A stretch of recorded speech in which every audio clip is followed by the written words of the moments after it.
Where's our fucking telegram?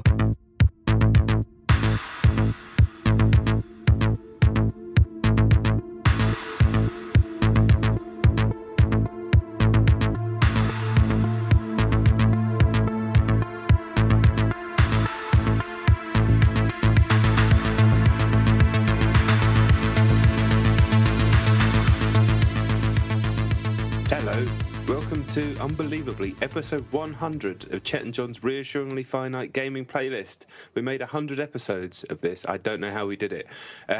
You must know the deal by now. Oh, with me as always is Chet Roivers. Steroids. You must know the deal by now. 2 top 10 lists. 10 being the game we played the least this week, 1 being the game we played the most. It's episode 100. There'll be questions at the end. First time ever. Let's do this shit, Chet. All right. Okay, my number 10 is Crysis on the Xbox 360. I was downloading something, and while I was waiting, I just scouted through my games, and I found Crysis, which I wanted to play. Weirdly, the game I was downloading was by Crytek as well. I don't know whether that's some subconscious thing, but I wanted to play Crysis anyway. I don't want to repeat myself, because I've spoken about this a couple of times. It's really difficult, and it truly demands thoughtful play. It's a hark back to a bygone era, and it is truly exciting. I know I've said all of this before, but even in this downscaled form, and even after all, however many years it's been since the original Crysis came out, it's still a model first-person shooter. And you have to think about attack plans. I cannot remember the last time I've died in a first-person shooter. And the second I died, I sat forward and I was like, right, I'm going to do this, and I'm going to do, restructuring my attack, because the game accommodates that kind of play. And most first-person shooters don't. I mean, when I die in Call of Duty, much as I've liked some of those games, you just plough through doing exactly the same thing, occasionally crouching a bit earlier. But this is. So even this Xbox 360 port with its slightly muddy visuals is incredible. I love it. One day I should play that game, but I don't have time, and it's not going to happen. Well, it's aged very well. I have time for a game like my number 10, which is called Iron Pants, scouting the Android free-to-play thingy. Iron Pants was number 3. I was like, yeah, I'll download this, whatever. Guess what it is? Oh, no. It's Flappy Bird clone. Oh, right. Playing as a kind of guy who looks a little bit... He doesn't really look anything like Iron Man, to be honest, but I guess that's the point. I've written 3 words down on my notes, and those 3 words are unplayable cunt shit.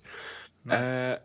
It makes Flappy Bird look like Skyrim. It's unplayable. It's the same game, but it just doesn't work. My high score was 1, and that was luck, because I just happened to fall through the hole.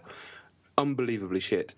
And I can't believe I'm even talking about Flappy Bird. I plan not to. I didn't download this thinking it was going to be that. But that game, for all its whatever, it's fairly inoffensive, really. There's a little advert at the top. You play it, get on with your life. This was stopping every 2 seconds to flash up an advert for some shit like Coindozer. Just unpleasant. Unpleasant shit made by someone with no skill. It's a sad state of affairs. Okay, well, more on that sort of thing in a minute. But in the meantime, my number 9 is Rock Band Blitz. As I said, I was on my Xbox 360, and every time I'm on that, I have to pick up Rock Band Blitz. I don't know how it happened, but somehow there was about 5 songs on there that I hadn't golded. Really? I don't know how. It was like finding... a few shots of like a fine whiskey you've been saving, and you thought you did it all at a party or something like that. Or like, imagine just someone saying, "Oh, there's an extra level on Vanquish. I'll tell you how to find it." It was just a joy. I was like, "Oh my god, 5 songs!" I mean, I did them straight away.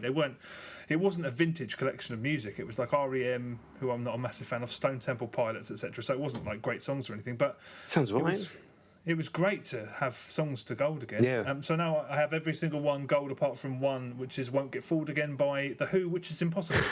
It can't be done. I'm in the top 100, I think, with a ridiculous score, no sign of a gold medal. So I think that's actually impossible. Must be glitched or sat in. Yeah. That game's amazing. I've probably got about half the songs on my list I still never played. But it's just, I don't think I'll ever get rid of 360 because of that game, but we talked about that too much. It's 100 episodes worth of us talking about that. True that. Right, my number 9, another Android game. This one was paid for, it's 60p. It's called Marvel Run Jump Smash, and it looked like Jetpack Joyride, but with nicely drawn Marvel characters. And it isn't, because you run along the floor, but it kind of is. Endless runner, where you get coins, one side of the screen to jump, the other side of the screen to shoot. In the picture, it had like Iron Man and Hulk and all of that. And then when I started the game, it was like, pick your agent, Nick Fury or woman whose name I've forgotten. I'm pretty sure she's the one from the Avengers film, like the main woman. Yep. The agent lady. Yeah. And I thought, okay. And then the next screen was like how to buy the superheroes. And I thought, you motherfuckers. But to be fair to the game, once you get in the game, you actually collect the superheroes as you go. And then they're like power-ups, basically. So you jump, collect an Iron Man token, then you're Iron Man until you get hit. It's fine. So in one level, you can play as Iron Man, Hulk, Captain America. The reason I downloaded it really is because my little boy loves all that. Marvel, he doesn't really understand what they are, but he just loves Iron Man and stuff, and so just for him to jab away at. But it was an all right game. I thought it was going to be one of those offensive, pay some money and then we try and rape you for more type of games. But while there is definitely that in there, it wasn't as bad as I thought it was going to be. I thought I wasn't going to be able to play with those as the actual superheroes without paying more money. But yeah, it's fine. I wouldn't recommend getting it unless you've got nothing else to do with your life. Is 60p the Android rather than 69? No, weirdly, there's like some games are 61, some are 58. I don't know. Maybe it doesn't seem to be as standardised. But how did they come up with those numbers? Did they come up with those numbers? Did someone whack 30p on? How weird. I really don't know. No, me neither. Standard. Okay, my number 8 is not one game. It is 1, 2, 3, 4, 5, 6 games, and I will be very brief. Flappy Bird, everyone knows what's going on with Flappy Bird. Everyone knows the whole hoo-ha, the guy's taking it down from the store because... What did he say? Because he was upset that people were getting addicted to it. Yeah, that's what he said. Which is... if that's true, I mean, he's the opposite of most people making games. He's the opposite of most people, yeah. Yeah, that's true. But yeah, can you imagine if Activision came out and said, we're taking Skylanders off the shelves because of how addictive it is? Yeah. It would never happen. But yeah, that's all gone on. So Eurogamer did a story about it and they listed 5 or 6 games, however many. That's 5. There's 6. 1, 2, 3, 4, 5, 6. One of them wasn't on that list. And of alternatives, of games that were rushed to market, they said, I'm not entirely sure how true that is. But anyway, I played all of them. But the first one's not included in that. It's Maverick Bird by Terry Kavanagh, which you played as well. It's easily the best Flappy Bird clone because it's actually a better game. Yeah. And it's got great music and the aesthetics. It made me realise how important aesthetics are because I got to the same point as I did playing Flappy Bird, which was what the hell am I doing with my time? But it took far longer because I quite liked the way it looked and sounded. Yeah, I've got that on my list actually a bit later. Oh, okay, all right. Well, I'll save that. Okay, well, the next one is Fly Birdie on iOS. It looks cheaper than Flappy Bird. The pipes that you fly past are multicoloured, but there's big gaps, so it's very forgiving. It's very easy. The frame rate is a headache. You get 3 lives, and then they ask you to pay more. So it's just cynical crap. And yeah, I think that's number 1 on the Android Google Play Store as well. That game. Yeah, rubbish. Fluffy Birds is one that looks really nice. There's loads of collectibles and hazards, so it's not really a rip-off of Flappy Bird, and it's very easy in comparison to Flappy Bird. Actually, these games kind of suggest that Flappy Bird's success is misunderstood because it was brutally difficult, and none of these games really are. But it looks nice and it's easy. Rubbish. Flappy Plane is the absolute low point of these games. The whole time I was playing, I just pictured the creator of the game going, quick, mad frenzy, hearing that Flappy Bird had been taken down, like, create this quick, making it at intense high speed. Whatever is in place of whatever the pipes in Flappy Bird, it kind of looks like one leg of golf trouser. And the top and the bottom of the screen, for no reason, they're like straight lines, but straight lines that have been cut with tracing paper by a child or something. They're just wonky for no apparent reason. The music is kind of strange and indistinct, and the music's really weird, and then it morphs into the Mission Impossible theme tune, so if someone notices that, they might take the game down, and it's ridiculously easy, but it's fucking crap. Flappy Plane, don't even investigate. Happy Bee is one where you're a bee and it starts and you have to avoid the brown things, and I kept playing it, avoid the brown things, and I was like, I realised that the brown things are collectibles, so you collect the brown things, and then I started seeing green things, like, avoid the green things, they're collectibles too. There were no obstacles in it, so I just, after the horrific theme tune started playing for a third time, I was like, I'm out of here. And just as I was about to get out of the game, It just went boing, game over. I didn't do anything wrong. Rubbish. And the last one is the one that was quoted by Eurogamer, and I don't know why. It's called Flying Little Unicorn Fantasy Sky Attack. I don't know where Eurogamer got the idea that this was a Flappy Bird rip-off, because I think it had been around for a little while and it didn't really play like Flappy Bird. It was a cave-style shooter, and you play as like a My Little Pony rip-off. Yeah, I've seen and that. Unlike the other games on this list, it was unnecessarily difficult. The obstacles were indistinguishable from the power-up. So you go to collect something, kills you.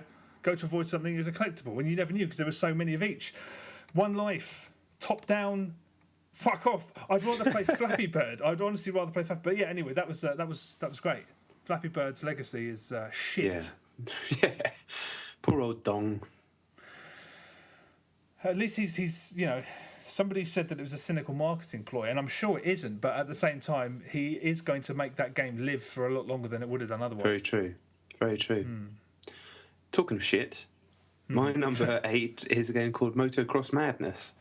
Another freebie on the App Store, or whatever it's called. Google Didn't Play. you play this like years ago? What? This sounds like an iOS game you played like on episode 2 of this podcast. No, it's brand new. And right. it looks really nice. I mean, it looks like a console game. And motocross generally is pretty fun. You can't really go wrong, right? Jump over the thing, land it right, whether you're doing it side on like trials or like the MX-ATV games. It's just fun. It's a good fit for video games. Motocross Madness is a game with really nice graphics, and how you play it is you wait for a little circle to come along the bottom of the screen, and it has to go inside an empty circle, and then when it does, you tap it, and that's the whole game. Rhythm action? Yeah, but there's no rhythm. There's no rhythm. It's just action. My 2-year-old played it and was completing every level. That's how shit this game is. Oh, so it's good. He must have enjoyed it then. No, he turned it off, said it was boring. That's boring. He was right. But the production values of the actual assets running in the background are really good. And the worst thing about the game is it's shit and whatever. That's just what they made. It didn't cost me anything. Is relentless messages on my phone. You need to clean your car. Just relentless, constant. Had to get rid of it straight away. Yeah, it was like 2 or 3 messages every 20 minutes. Misery. Yeah. My girlfriend still plays that Simpsons iOS game, and it scares the crap out of me when we're in bed. It's like, woohoo, come and play with me. And I'm like, Jesus Christ. She says that. But no, Homer Simpson does that off her phone. That was a pretty good Homer Simpson impression. It's yes, it should, but yeah, I delete apps for that all the time. Fight Back kept doing it. Hey, we haven't seen you in a while. Hey, we haven't seen you in 5 seconds. Come and do this. Come and do this. It's that's you can turn those push notifications off, but sometimes a lot of apps recently haven't asked me whether I want them off or on, so they just default on, which is quite shite. But yeah, anyway, all right. Motocross Madness. My number 7 is Far Cry Classic on the Xbox 360. For real? It's a redux, a remake of the original Far Cry, and I've only played the demo, so I haven't played the full version. But on the strength of the demo, I think I've saved myself a lot of bother.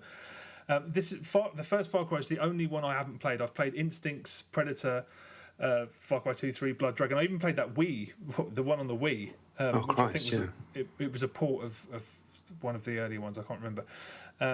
And it hasn't aged brilliantly, needless to say, but I don't think it's a very good port either. I mean, first off, the menu tips are really quaint. It's like it says, "Don't forget to reload. You can't take on guys if you haven't got a full clip in your gun." It's like, all right. Visually, it's a bit of a car accident. I mean, at first, I was looking at it thinking, I bet that this looks more like the Wii game than it does the PC original Far Cry. And I went on YouTube and I looked, and it's not quite that drastic, but it does not look good. The music's appalling and very badly mixed. It's really tinny and it sounds sort of out of... It kind of fades in and out and goes silent a lot of the time. The sound of the guns is awful. I mean, as a port... I know Far Cry is an older game, but in comparison to EA's Crysis port, Ubisoft have done a really terrible job here. I mean, it was not fun to play, and headshots didn't register. hitting targets in general just didn't register sometimes. In fact, I'd say it didn't register most of the time. It was just a real chore to play. And I died on 3 occasions after doing about 10, almost 15 minutes to try and work my way up. Have you played the original? Yeah, on the PC years and years ago. Yeah. You start at the beginning of that hill and you have to get to the top of it. Yeah. I got there 3 times, died, and the only option is to go back to the beginning. I assume that's the way it is in the main game. I've only played the trial, but that's, I did it 3 times. Yeah. And you just quick save in the PC version, so you're not fucking about with all that. I don't know if you can do that on the. Probably maybe not. you can. Maybe you can. Yeah. I don't know. But yeah, it was sloppy, scrappy, really, really not fun to play. It just wasn't fun to shoot things, which is the real sin. I mean, I haven't had any reviews of this. I've not. I think Video Gamer put out a video saying it wasn't very good. I think it was. No, it wasn't. It was Eurogamer. Yeah. Ian Higton. Yeah. But yeah, I was not impressed. I have played all of the Far Cry games, and I think I loved all of them apart from the Wii one, and I just have no desire to go back to this. If I ever play Far Cry, it will be on a PC for definite. Yeah, I mean, it goes to shit later on. There's mutants. It's not very good. Isn't that just the instincts? No. The main game's like that as well. Does it? Yeah. I didn't realise. All right. Well, I mean, it just looks like shit out as well. Damn, that's a shame. Oh well, my number 7, another shame I'd say. A game I'm done with. I'm tapping out because I just don't have time, and it's just not grabbing me. It's the Wonderful 101. I keep trying, and I want to love it. I do. I want to love it. I love everything about it. I love the aesthetic. I love the humour. I love Platinum Games. I love what it's trying to do something different, genuinely different, but it's just not grabbing me. It's very hard. The controls aren't. I'm sure you can get much better at it, but whether you're using the touch, I wouldn't use a touchscreen to draw the different instruments that you turn your things into, or whether you're just using a right stick, it's still not a particularly smooth or intuitive way of playing a game this difficult, because it is as hard as their games get, and its messaging is so poor that it's very confusing about what you have to do in order to succeed. And even like as hard as Bayonetta can be and things like that, straight away you knew when you're playing a game like that, when you got hit, even Vanquish, it's pretty much your fault. You understand why you're getting hit, why you're taking damage, what to do better.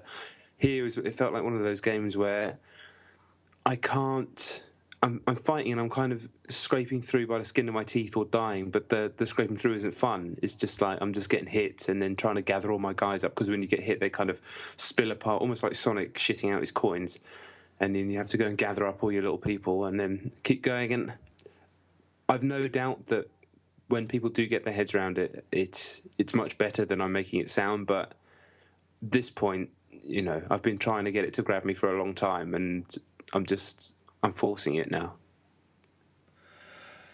So the worst part about that is that you can't send it to me because you downloaded it. I have every faith that game's amazing. I suppose you've got to really sit down and get. How far through are you? I'm not sure. A few hours. But it's just, I like it, but yeah, it's just not. Yeah, it's just not grabbing me. Yeah. All right. Well, I'm going to play that at some point, probably at some point during this year. But yeah, that's a bit of a shame then. It is really, because I feel a bit bad about it. But yeah. I mean, what am I doing, really? Well, why tap out? It's just permanently in your because Wii U, because mentally I need to just remove that from my brain. Otherwise, it's just the smallest little niggle in there. I should play Wonderful 101. I still have that with games from like years ago. But normally you can just flog them or take them to the shop or whatever to trade them, and then they're gone, and then you don't have a choice. Whereas this is harder. Okay, fair enough. Okay, well, I'll speak about it at some point down the road, we hope. Or we don't hope. My number 6 is IHOP. Oh, God. All right, my number 6, I'm going to leave this because I'm sure it's later down in your list. It's World of Tanks Xbox 360 it is a little higher on my list, yeah. So we can chat about it in a bit. Yeah. Yeah, all right. My number 6 then is 6. Yeah, that was my number 6, so it's your 6. Yeah, is Surge Deluxe. Just more first-class puzzling. Again, we talked about it last week. That because of the weird thing where you worked on it over society, I'm the only one giving opinions, which I think is probably the right thing to do. Very, very good. You can't really go wrong if you want. Inexpensive, very fast and exciting puzzle game, colour match game on PlayStation Vita. You're better off YouTubing it to see what it looks like as opposed to having someone try to explain it or listen last week. Very good game. Future Lab make very good games. This is... I can't imagine a much more exciting and enjoyable game in that genre, really. Yeah. I can agree with that. I have played it, but it's not on my list. Sure. Have you got anywhere near my high scores? No. Oh. Quite frankly. No, I haven't. I thought I was doing well, and then I saw the high scores, and I was like, yeah, I need to... But it's all about mastering those first few screens. That's the thing. You can get the highest scores I've got in the first 6 or 7 screens. And yeah. I'm just starting to get my head around, like with Velocity, I'm starting to get my second go around now. So I'm starting to understand the systems and try and work out strategies. Whereas before I was just trying to survive as long as possible and enjoying that. Yeah. Well, yeah, it's all right, probably. No doubt. Okay, my number 5 is a game called Bureau Kendall Rising on the Xbox 360. It's an indie game, and it's the latest release from twistedgames.com. I think that's the full name of the publisher and the website, twist-edgames.com. And they're all games made by a guy called Guy Gaylor. He made a game I spoke about a few months ago called Investigate This, Scourge of the Scarecrow. Oh yeah, I remember that. And previously to this, he'd made Bureau Shattered Slipper, which, despite the fact that it had an amazing title, I never got around to playing the full version of. And this has the same character, who I guess name's Bureau. I never managed to discern. I know, sorry, it's called Bureau because she works for the FBI. What an idiot. Her name is Bureau.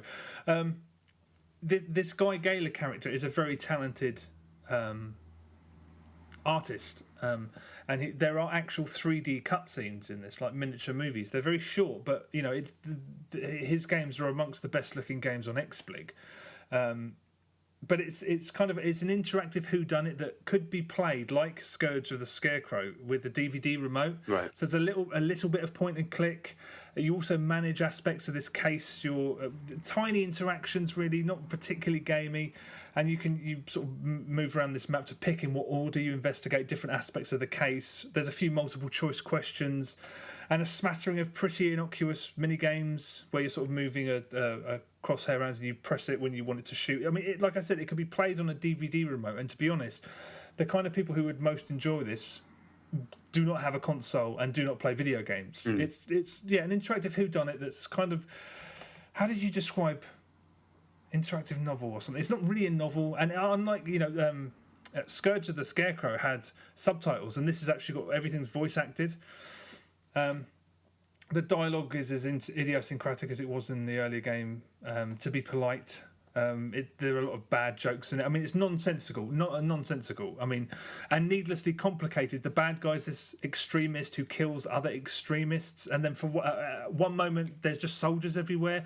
You have to set up phony social media profiles for this guy, and then there's a guy who's got trench foot, and then there's this auctioned whiskey, and it's a scam. I feel like I've slipped into a fever dream. Yeah. I mean, it's amiable nonsense, but it is nonsense. It does not make any sense. But there are actual one thing that's it's stepped up in that there are actual consequences to your actions. In the other game you could do whatever you want and it was completely linear. Here, I got to a point where I made a couple of choices and then my boss turned up at my door and was just like, "You're so fired from the FBI. You shagged everybody." And then I thought, what a way for the game to end. Because I did. I slept with 2 of the people involved in the case. It just goes back before you slept with them, so you could not choose those options. Although it would have been terrible if the game just stopped and you couldn't. You had to go through the whole thing again if you wanted to see the ending. It's this whole thing, like all of this guy's games, very acquired taste. It's not really a game I'd recommend to any gamer, but I'm kind of happy that it exists, and it's just a shame that it's on a console because that's not its natural home, really. Yeah. Bureau. She's right, old Bureau. Kendall Rising. I mean, if you're somebody who likes reading really bad airport pot boilers, just junk, but with a little bit of interactivity. You know, it's hard for me to dislike it, but I would never recommend it to anybody.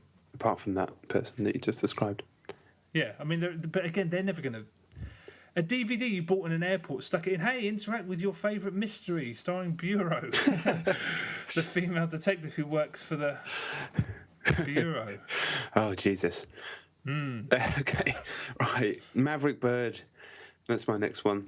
Oh yeah. Yeah, we talked about it already. This is the last word on Flappy Bird on this podcast. I promise. I hope. Yeah. Although maybe not. Terry Kavanagh, the man who made man who made the man who made Super Hexagon, one of my favourite games. He did a Flappy Bird homage. And fan game, he calls it. Yeah, it's playable on his website. Just type in Maverick Bird into Google, you'll find it.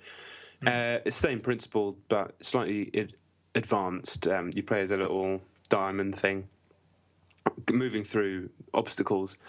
Tap up to flap, he calls it, but you can also press down to dive, which gives the game a bit more depth. There are different types of obstacles to move through as well. It's not just like pipes. It's like curvy bits and jaggedy bits, and everything about it aesthetically is very impressive. It's very much him. There's this savage tune that goes with it. It's not a perfect game. I think if he'd spent longer on it, he could have actually made something really, really good. But yeah, it's better than Flappy Bird. It's a good game. If this had come out and Flappy Bird had never existed, people would probably be raving about this, which just shows how fucking good that guy is, really, as a designer and as a aestheticology, as an artist. But yeah, play it because the tune is just savage, and it just, I don't know, it's worth it. It is worth it just to play a game to that tune alone. It is considerably better. It does make a difference having that dive move. Yeah.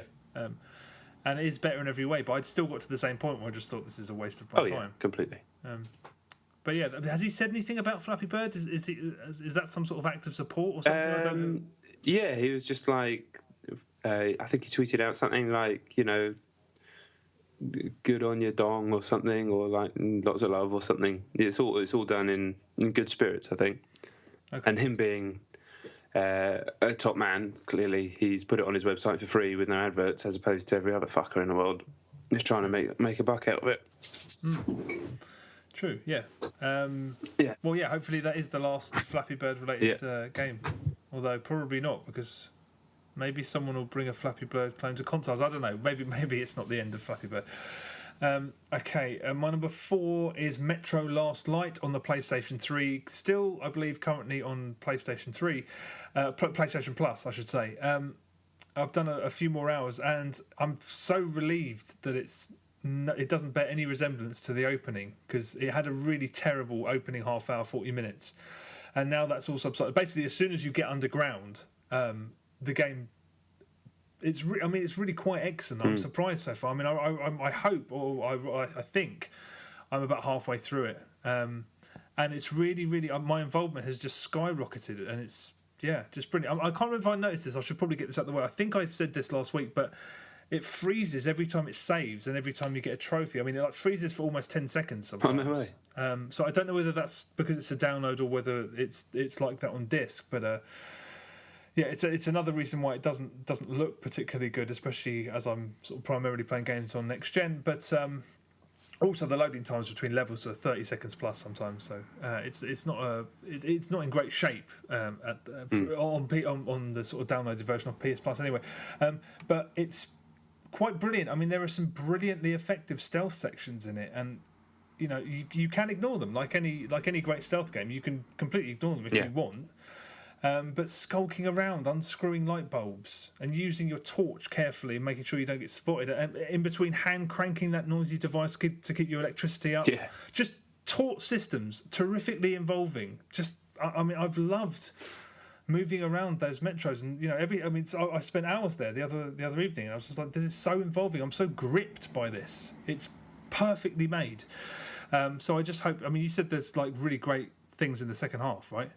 Yeah, it just keeps switching up the pace and always coming up with new ideas. I mean, a lot of people, I'm not the first person to say this, but a lot of people compare it to Half-Life just because you're always doing something different and it's always moving forward.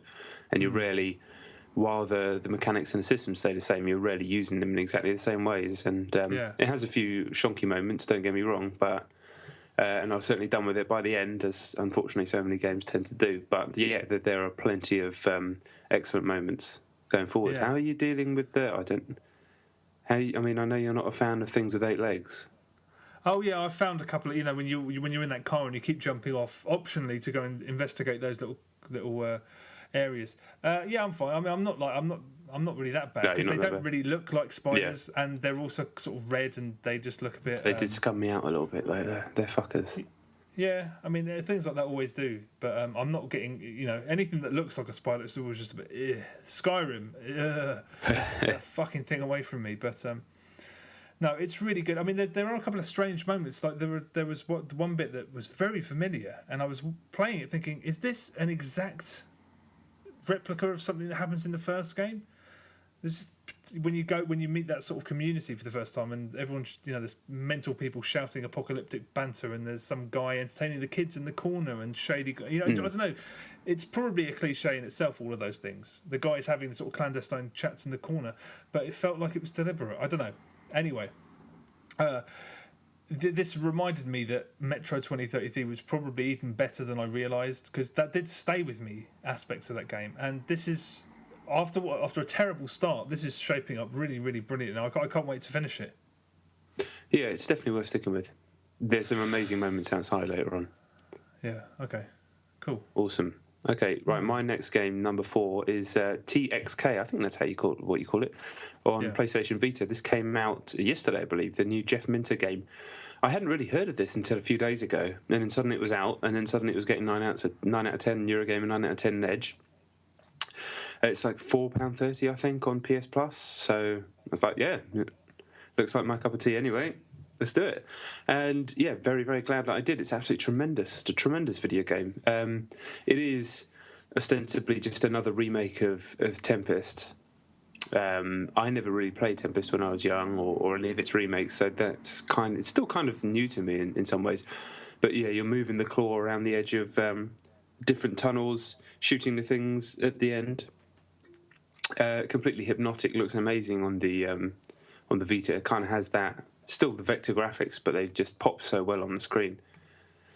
And for a game that should be and could be kind of overly simple and not formulaic because of the formula that it follows, in that it's a Tempest game. It's amazingly inventive, actually.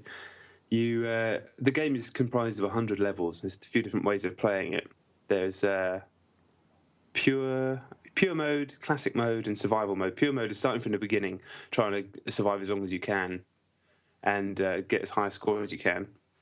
Whereas survival mode is like one life, and then classic mode allows you, say you die on level 8, you can just start again on level 8, and it'll give you a score that you could have probably got to at that point, so you can continue. So the idea being you can see all these levels in the game, because every level is different. It's a different layout of the grid, and the further you get, new enemies come, and they change the way the game plays completely, and it does some really cool stuff with the grid.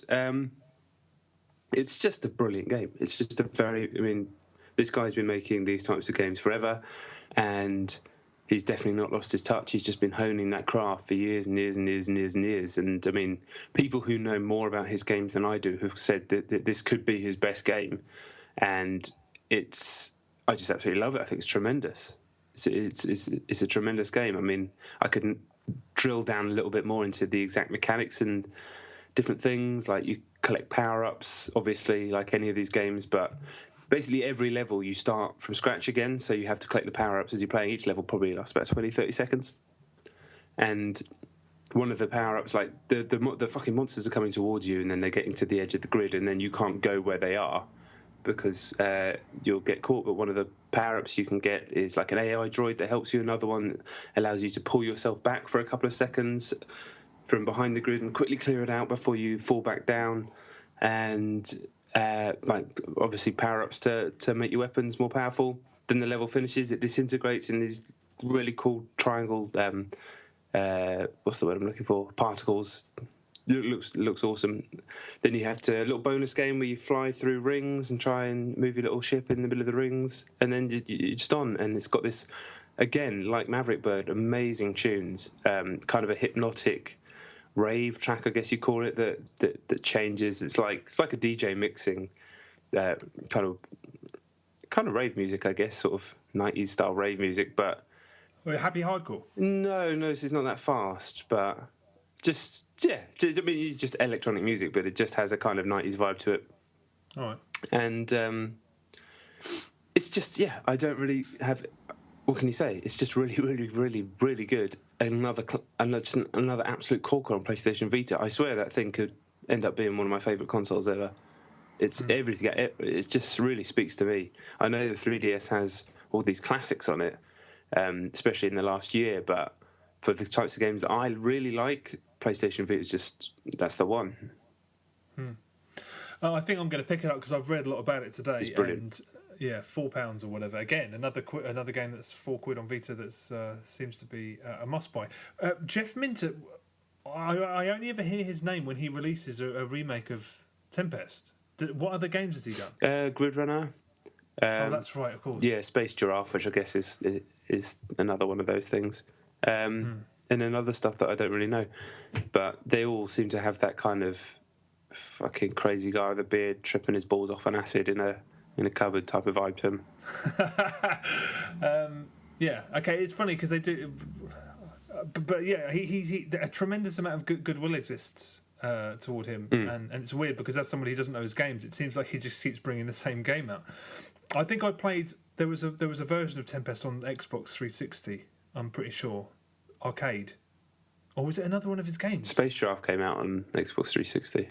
Maybe it was that. I'm pretty sure it was Tempest, but maybe I do know his other games. But it sounds exactly the same, very similar. No, it was. Do you know what it was? Tempest 2000 or something. Oh yeah, I think that's from 1994. Weirdly, I've been reading about him today. Yeah.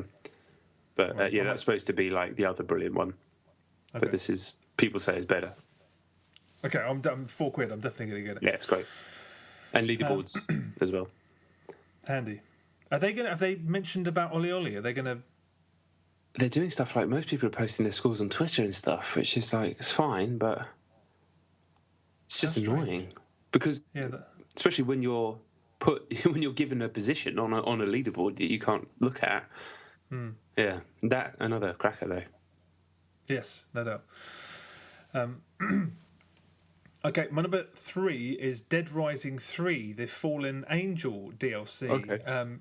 This was an incredible surprise because it arrived only 3 weeks after Operation Black Eagle. I mean, it just turned up out of nowhere. It's the second episode of the downloadable content, which is called Untold Stories of Los Perdidos. So it's 4 sort of subplots that go on sort of concurrent to the main game. And when I went to download it, I thought, okay, because it was just over 22 meg, and it was advertised as having just one mission. So I thought, great, there's going to be no cutscenes, you're going to start the game, it'll be like, go and get this, and then you'll get it, and then it'll be the end. It seems that a lot of that stuff was in the 2, 3, 4, however many gig it was, patch that came just before the last Operation Black Eagle. Okay. So it is actually the same sort of size as that. You play as one of these illegals called Angel. The illegals live underground because they refuse to be vaccinated by the government, and it's very similar to the last piece of DLC. It's more of the same. I'd say it's better because you get this awesome shock blaster weapon, which is just a ludicrously high-powered assault rifle, and these sort of dual sort of LMGs. There's the usual array of menial side quests like destroy security cameras and stuff. And I was disappointed to see that yet again. Like they did with Operation Black Eagle, the centerpiece is this really lame bit where you have to stop this car from being attacked, which was just, it's like it's some grand, amazing action scene. You're just like, I'm not doing this again. Although it was a lot easier than it was in Operation Black Eagle, so that was something. It's solid, but totally workmanlike content. There was an opportunity to do something really fresh and exciting by having these 4 subplots, telling you a little bit more about the main story and sort of weaving in and out of them. But the last one didn't do that. This one didn't do it, and I'm kind of worried about. Well, I'm pretty much certain the other 2 aren't going to do it. So I guess this is it. There's something textbook about it. Do you want more Dead Rising 3? Okay, here it is. No frills, no personality. Doesn't experiment with the plot or experiment with the gameplay. It's just here's some more. The climax is great. It's just absolute carnage. It doesn't go on for quite long enough, but it's a really, on balance, I think this is a better piece of DLC. But when all is said and done, if they're all going to end up being these 2.5 hour pieces, and there's 4 of them, is that going to be worth what people have paid for the season pass? I'm not 100% sure. How much does the season pass cost? That's it. I don't know. I hope it's not about 40 quid. I think it might be 30 or so. Maybe less than that. It might actually, thinking about it, I think it's between sort of 20 and 25 pounds. Okay. I might check that actually. So it's fun. I mean, I am looking for excuses to go back to Dead Rising 3. So I have really enjoyed these pieces of DLC. But I did think they're going to do something really exciting. But Dead Rising 3, the main game, is excellent. So is this one not co-op as well? Yeah, again, it's not cooperative, yeah. Which is, again, is another ridiculous thing. But, yeah, I have a feeling they're just going to churn out something. The next 2 are going to be like this. Passable, but they could have been a hell of a lot more. Yeah, for sure. Right, passable. Passable indeed. Number 3, World of Tanks. On Xbox 360. I actually played the beta, the closed beta of this ages ago, but I wasn't sure if it was... something that was I didn't want to cause any riff. I don't want to fuck with the Russians, basically. So yeah, now it's out. I can talk about it properly. I'd never played the PC version. Unsurprisingly, it sounded like the most boring game of all time. But I was pleasantly surprised when I played it.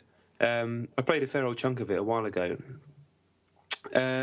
If you know nothing about World of Tanks, the game is fairly obvious what it is from the name. You can pick a tank, and then you go into battle, and then most of the time there's like capture the flag game types, but most fights that I played anyway ended up with you killing the other team because you only have one life.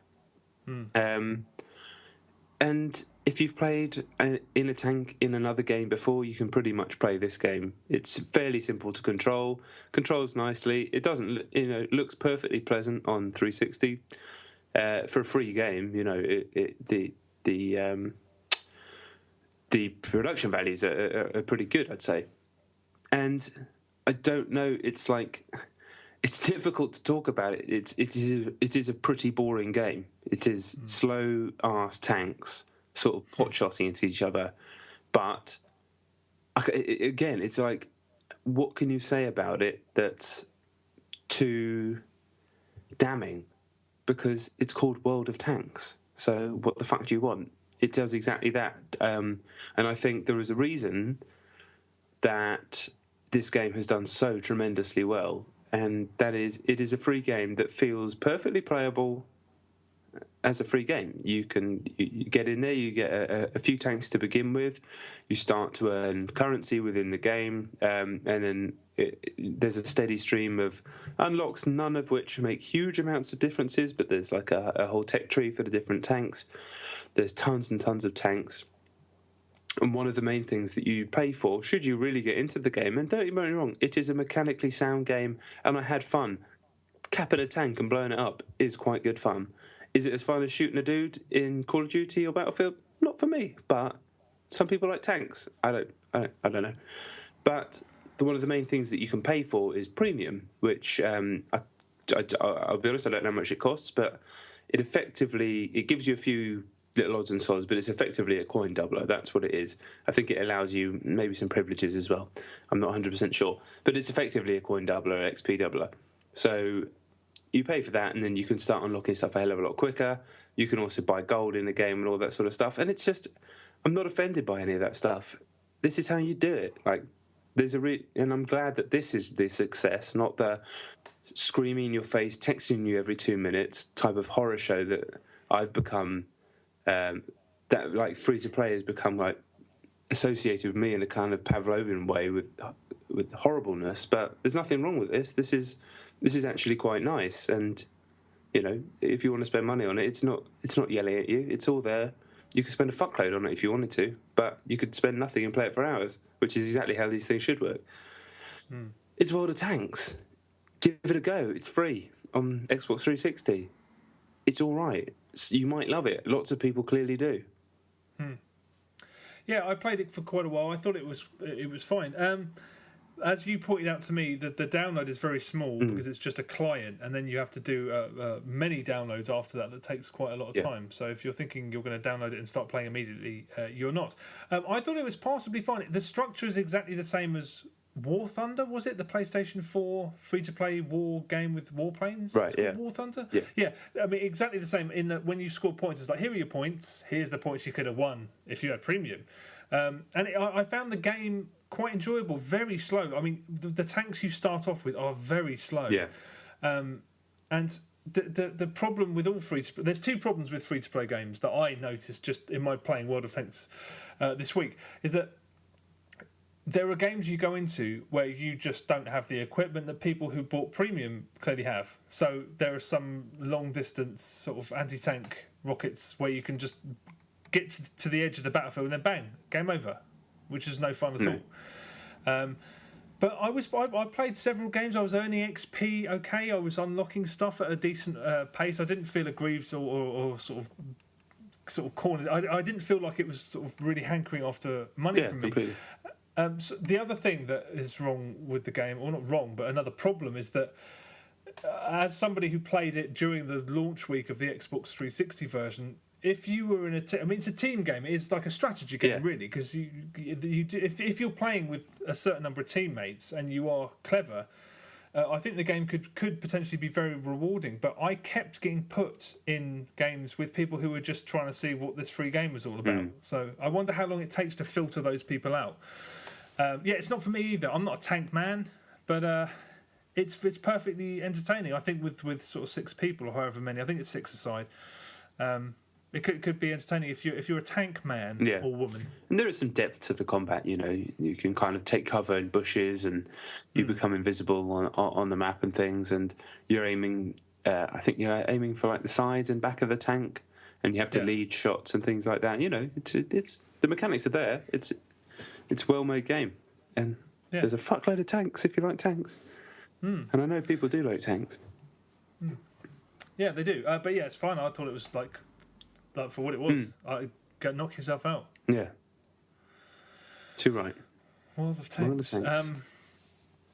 Okay, right. Well, my number 2 is Warface on the Xbox 360, the closed beta. I think it's still going. It might have just been the past weekend. I spoke about it when I played the PC beta, whenever that was, probably 4 or 5 months ago. It's still not out. The finished article is still not out. It's Battlefield crossed with COD.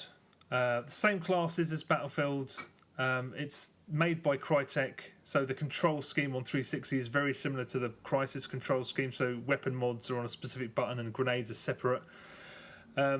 I like the fact that there's going to be new missions every day, new cooperative missions sort of updated every day. But it's not just co-op. I thought it was just co-op, but there is PvP stuff as well. So game types like standard team deathmatch, plant the bomb. And there's the usual sort of, there's contracts, earn cash by fulfilling objectives, they expire in 24 hours. There's loads of numbers in the menu. Whenever there's a loading screen, loading screen. Whenever there's a loading screen, it's like the top 5 people who've got the best headshots, the best snipes, the most kills, highest score multiplier, etc., etc.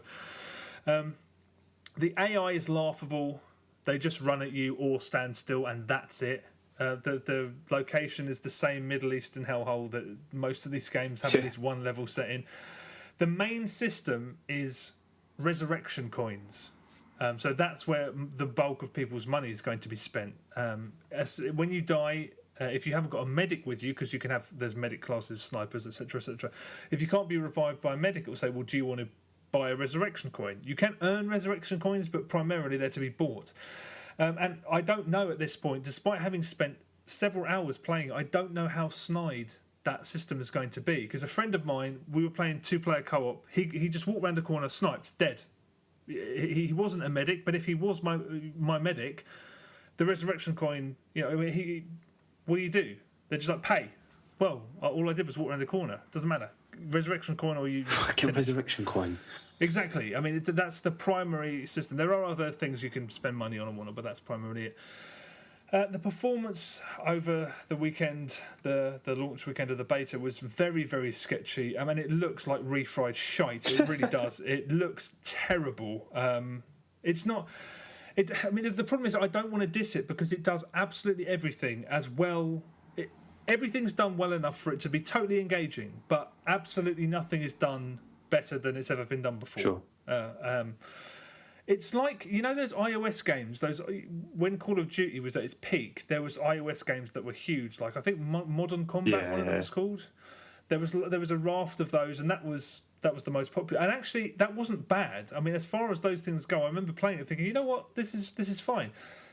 Imagine one of those and thinking, how could this be made better? Put it on a console, and this is what you have. It's like one of those free-to-play iOS games, but you control it on a pad, so it's automatically better.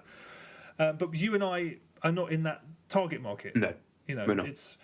It would be unfair of me to say it's bad in any way, because apart from the way it looks, it feels nice. It feels like a very, very, very effective Call of Duty clone. The AI is terrible, but it's reasonably entertaining to play, and I think it will find its audience.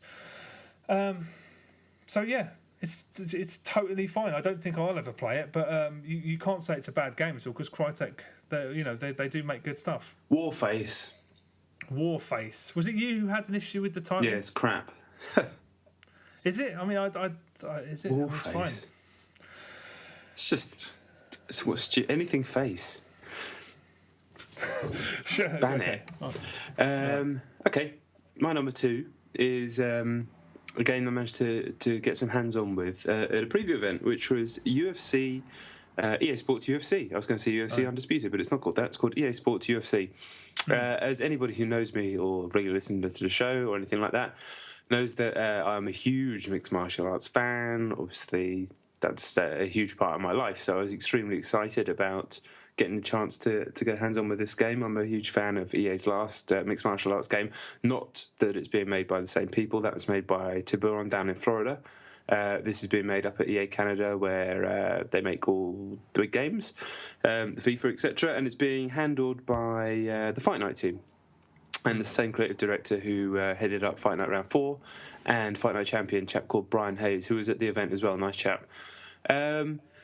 So yeah, first of all, I mean, if you've seen the screenshots or watched the latest trailer or anything like that, it looks incredible. I mean, it really does look absolutely stunning, this game. I think it's the first third-party game, certainly the cross-platform third-party game.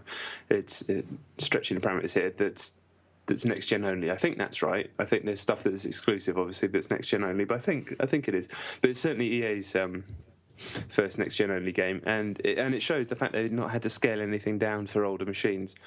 And the beautiful thing about this sport is it's just two people in the cage, so they can really ramp up the detail. And I mean, they don't look real because I'm not stupid, and do you know what I mean? But it's, I mean, certainly the best this type of thing has ever looked by some distance. If you're a fan of the UFC, you know the fighters. Most people know who someone like Anderson Silva or George St. Pierre is.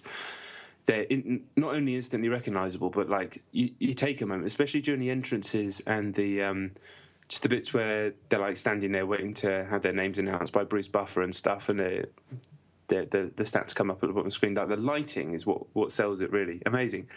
But they're banging on too much about the graphics. I'm banging on too much about the graphics. How's the gameplay?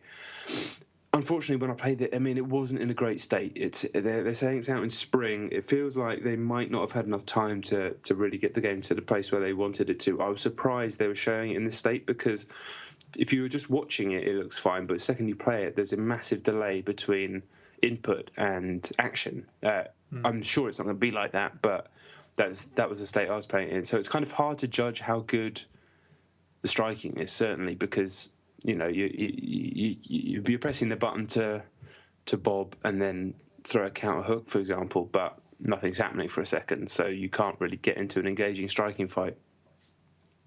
But the striking borrows from the UFC Undisputed games. It's using the Tekken-style face buttons, each button for a limb, then with modifiers on the triggers. So I like the total punch system on the right stick that's in Fight Night and in EA MMA. I think it's quite intuitive and very satisfying when you catch a hook by doing a little quarter circle or whatever.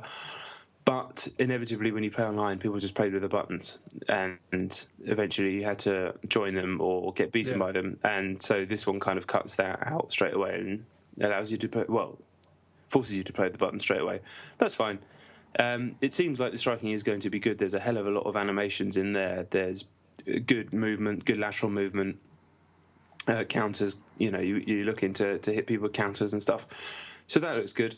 The clinch game, I always say MMA is divided into three things, and I'm not the only one. Striking, ground, and then everything in between, clinching, wrestling. Clinching wasn't working at all. You can clinch, but then both fighters got stuck. The wrestling, takedowns, wasn't too impressed with that, to be honest. If you watch a real UFC fight, most takedowns take place up against the cage, and they get that way by, even if someone shoots in the middle of the cage, they will inevitably sprint their opponent, force their opponent up into the cage as they're trying to defend. Whereas this was more like old-fashioned MMA game. You either get the takedown in the middle of the cage or the other guy stops it. And wrestling is a very organic thing. It should be a lot of back and forth, and I'm waiting for the game that manages to capture that. Doesn't look like this one's going to be it, but no, not the end of the world. And on the ground, uses a lot of the stuff that was in Undisputed as well, with quarter circles on the right stick to move between positions. Now, it's difficult for me because, I do hours of Brazilian Jiu-Jitsu every week, so I'm picking holes in this stuff in a way that most people won't care about, to be honest. So for me, some of it was a little bit awkward, but the stuff that I won't even go into is tedious. The stuff where you're moving on the ground, you're passing guard, you're exchanging position on the ground was quite nice, but the submission system at the moment I'm not sure about. All of these submission systems in these games have a mini game attached to them. UFC Undisputed, the first one where you have to spin the right stick and destroy your joypad, that was crap. They changed it to one where you're chasing, in their third game, that you're chasing dots around an octagon. Worked quite well. Didn't they nick that from EA MMA? They kind of did, yeah. It was slightly different, but that worked quite well. But you were paying far too much attention to these drawings on screen and not the fighters on the ground. I thought EA MMA did a good job. They distinguished chokes from joint locks, so there were different chokes you had to kind of find. It made no sense to what a choke actually feels like, but whatever. And it meant you were still looking at the fighters. This is a very complicated game of, like Simon Says, mixed with, it's kind of, like the attacker has to, you put on a submission, and then an octagon comes up on screen with 8 different directions, and then the attacker's waiting for a flash in one of those directions, and they have to jab in that direction. Meanwhile, the defender is trying to fill up different sections of the octagon. It's quite an engaging minigame, but you forget what you're looking at. You're not looking at these amazing graphics. You're looking at this fucking 2D picture on the thing. That needs a lot of work. It's also stuff like the attacker, once they succeed, then they move the submission through stages, so there's always a chance to escape. And I get that submissions aren't often, I'm going to do a submission, I did the submission, or I didn't. There's a battle there, but some of the animations for, I don't know, MMA fans are just going to think they look stupid. There's a screenshot going around at the moment with I'll get slightly nerdy, but I'll just get this one out. Screenshot going around at the moment with one guy doing a particular type of choke to another guy, and I just looked at it straight away, and I had to actually contact them. I said, this is just like, that choke doesn't work like that, and I showed them some pictures of how it works. That's going to piss off MMA fans. It looks stupid, quite frankly, and EA Sports games are all about realism. They're all about authenticity and that sort of stuff. That stuff concerns me a little bit, but like I said, it's going to bother me a lot more than it bothers a lot of people. Bottom line is, if they can get the frame rate and the response times to the point where they need to be, so they're as instant as it should be, then it's going to be a hell of a lot of fun doing fucking Anthony Pettis cage kicks and knocking people out. People are going to be involved by this game. They're going to be engaged by this game because of how good it looks, like they were with Fight Night Round 3 back 7 years ago, whenever that came out. So hopes are still fairly high for me, but I think I was going in expecting the world, and it was a little bit disappointing at this stage. But looking forward to seeing it again in a few months to see what sort of state it's in then.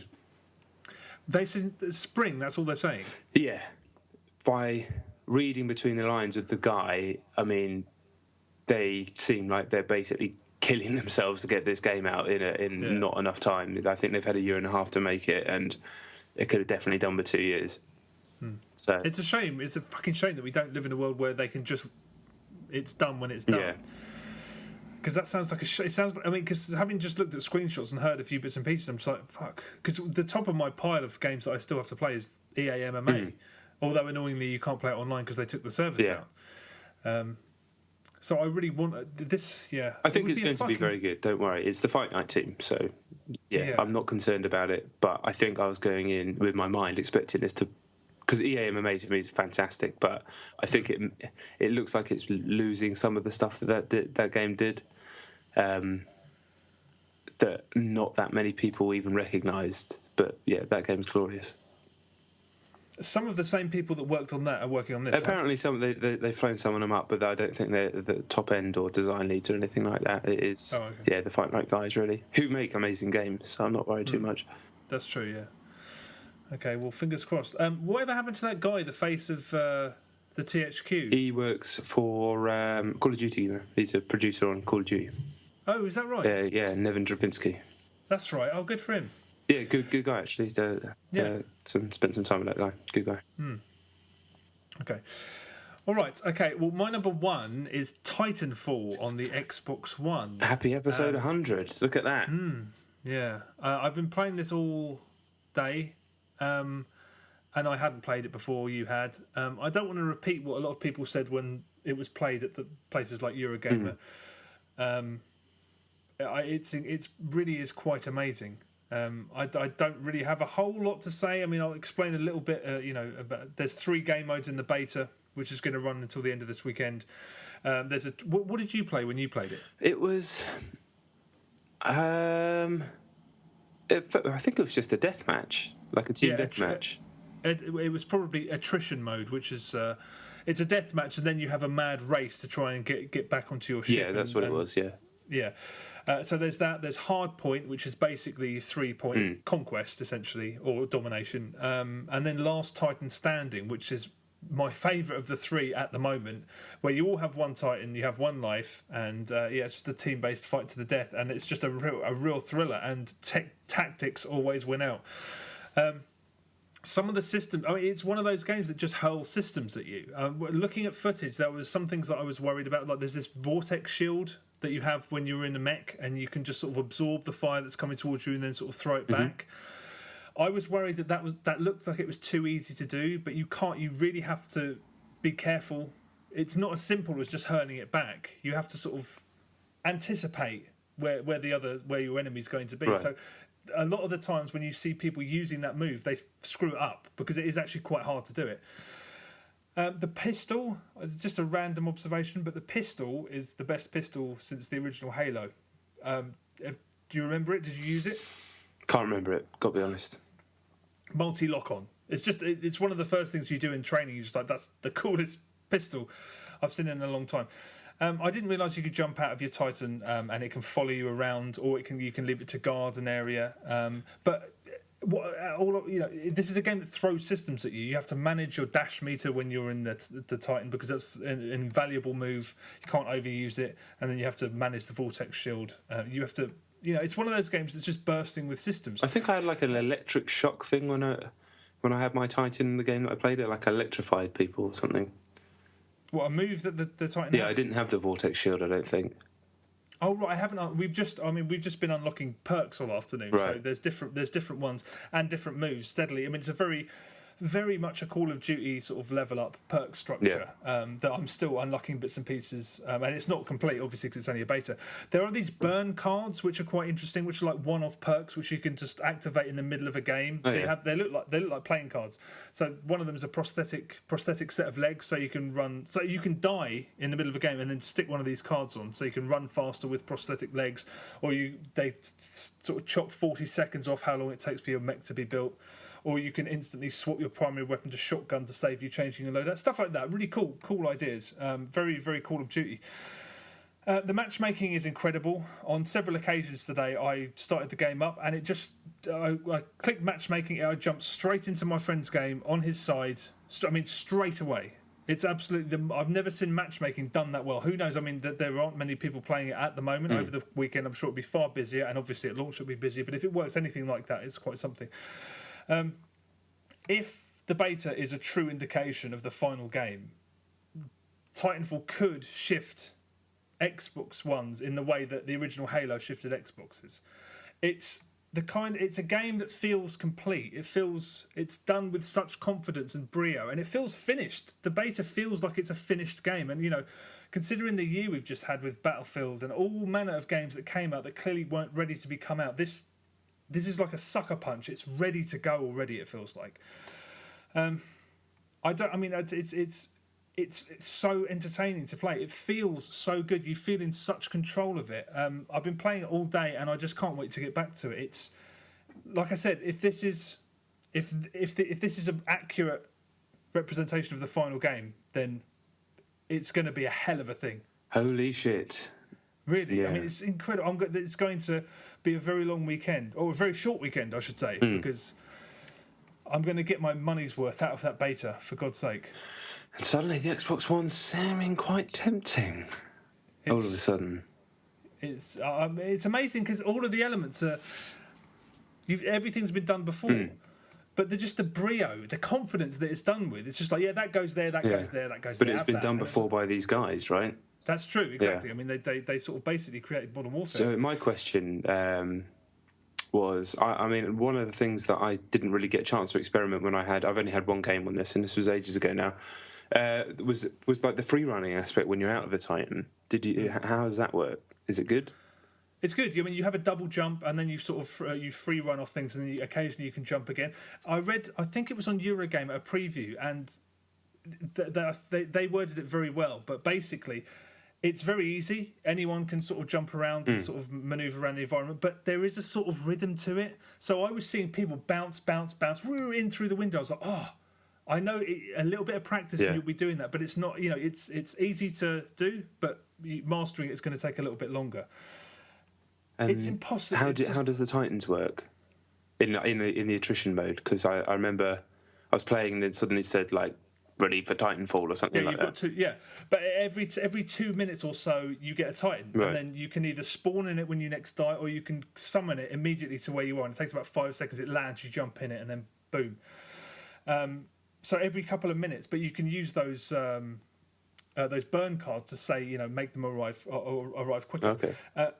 People can, if you're on the ground, you can jump on the back of a mech, and then the best thing for them to do is to jump out, shoot you off it, and then either jump back in or let your mech carry on, sort of firing using AI. But yeah. It's so good. I mean, you said this. It's so fun. Yeah, it's so fun. That game, I had so much fun. Yeah, I don't know what else to say about it. It's so entertaining, and it just feels like the elements may be old as the hills, but it feels so fresh. And I really do think it could do what Halo did, because I haven't played a game this sensitive. I mean, it feels like it's really shaken up the. People have said this for months, but it's incredibly special, and hopefully the full package measures up. I guess that's what you get when you get the guys that pretty much reinvented that world, and they can pick and choose the best guys making those games in the world to bring to their team. Yeah, awesome. I mean and I guess I hope EA have sort of given them sort of carte blanche to do what they've wanted to do, because it just has the confidence of, I haven't played a game that's just like wham, for a long time. Last year was a funny year for stuff like that, but this feels like the next step. Man, I'm tempted. I'm going to play the PC beta this weekend, but it's going to be full of people playing on mouse and keyboard, and I want to play on a controller. But that Xbox One suddenly seeming like quite a different prospect. I feel. I'm sure a lot of my friends do as well. Feel very smug about picking that machine over the other one, but because at the end, I mean, there's still people talking about frame rates and fucking frames per second and all that stuff. This could be running on a fucking N64. That's how fun it is. Yeah. And at the end of the day, it is better to have a more powerful machine, obviously, but you can't get this on PlayStation.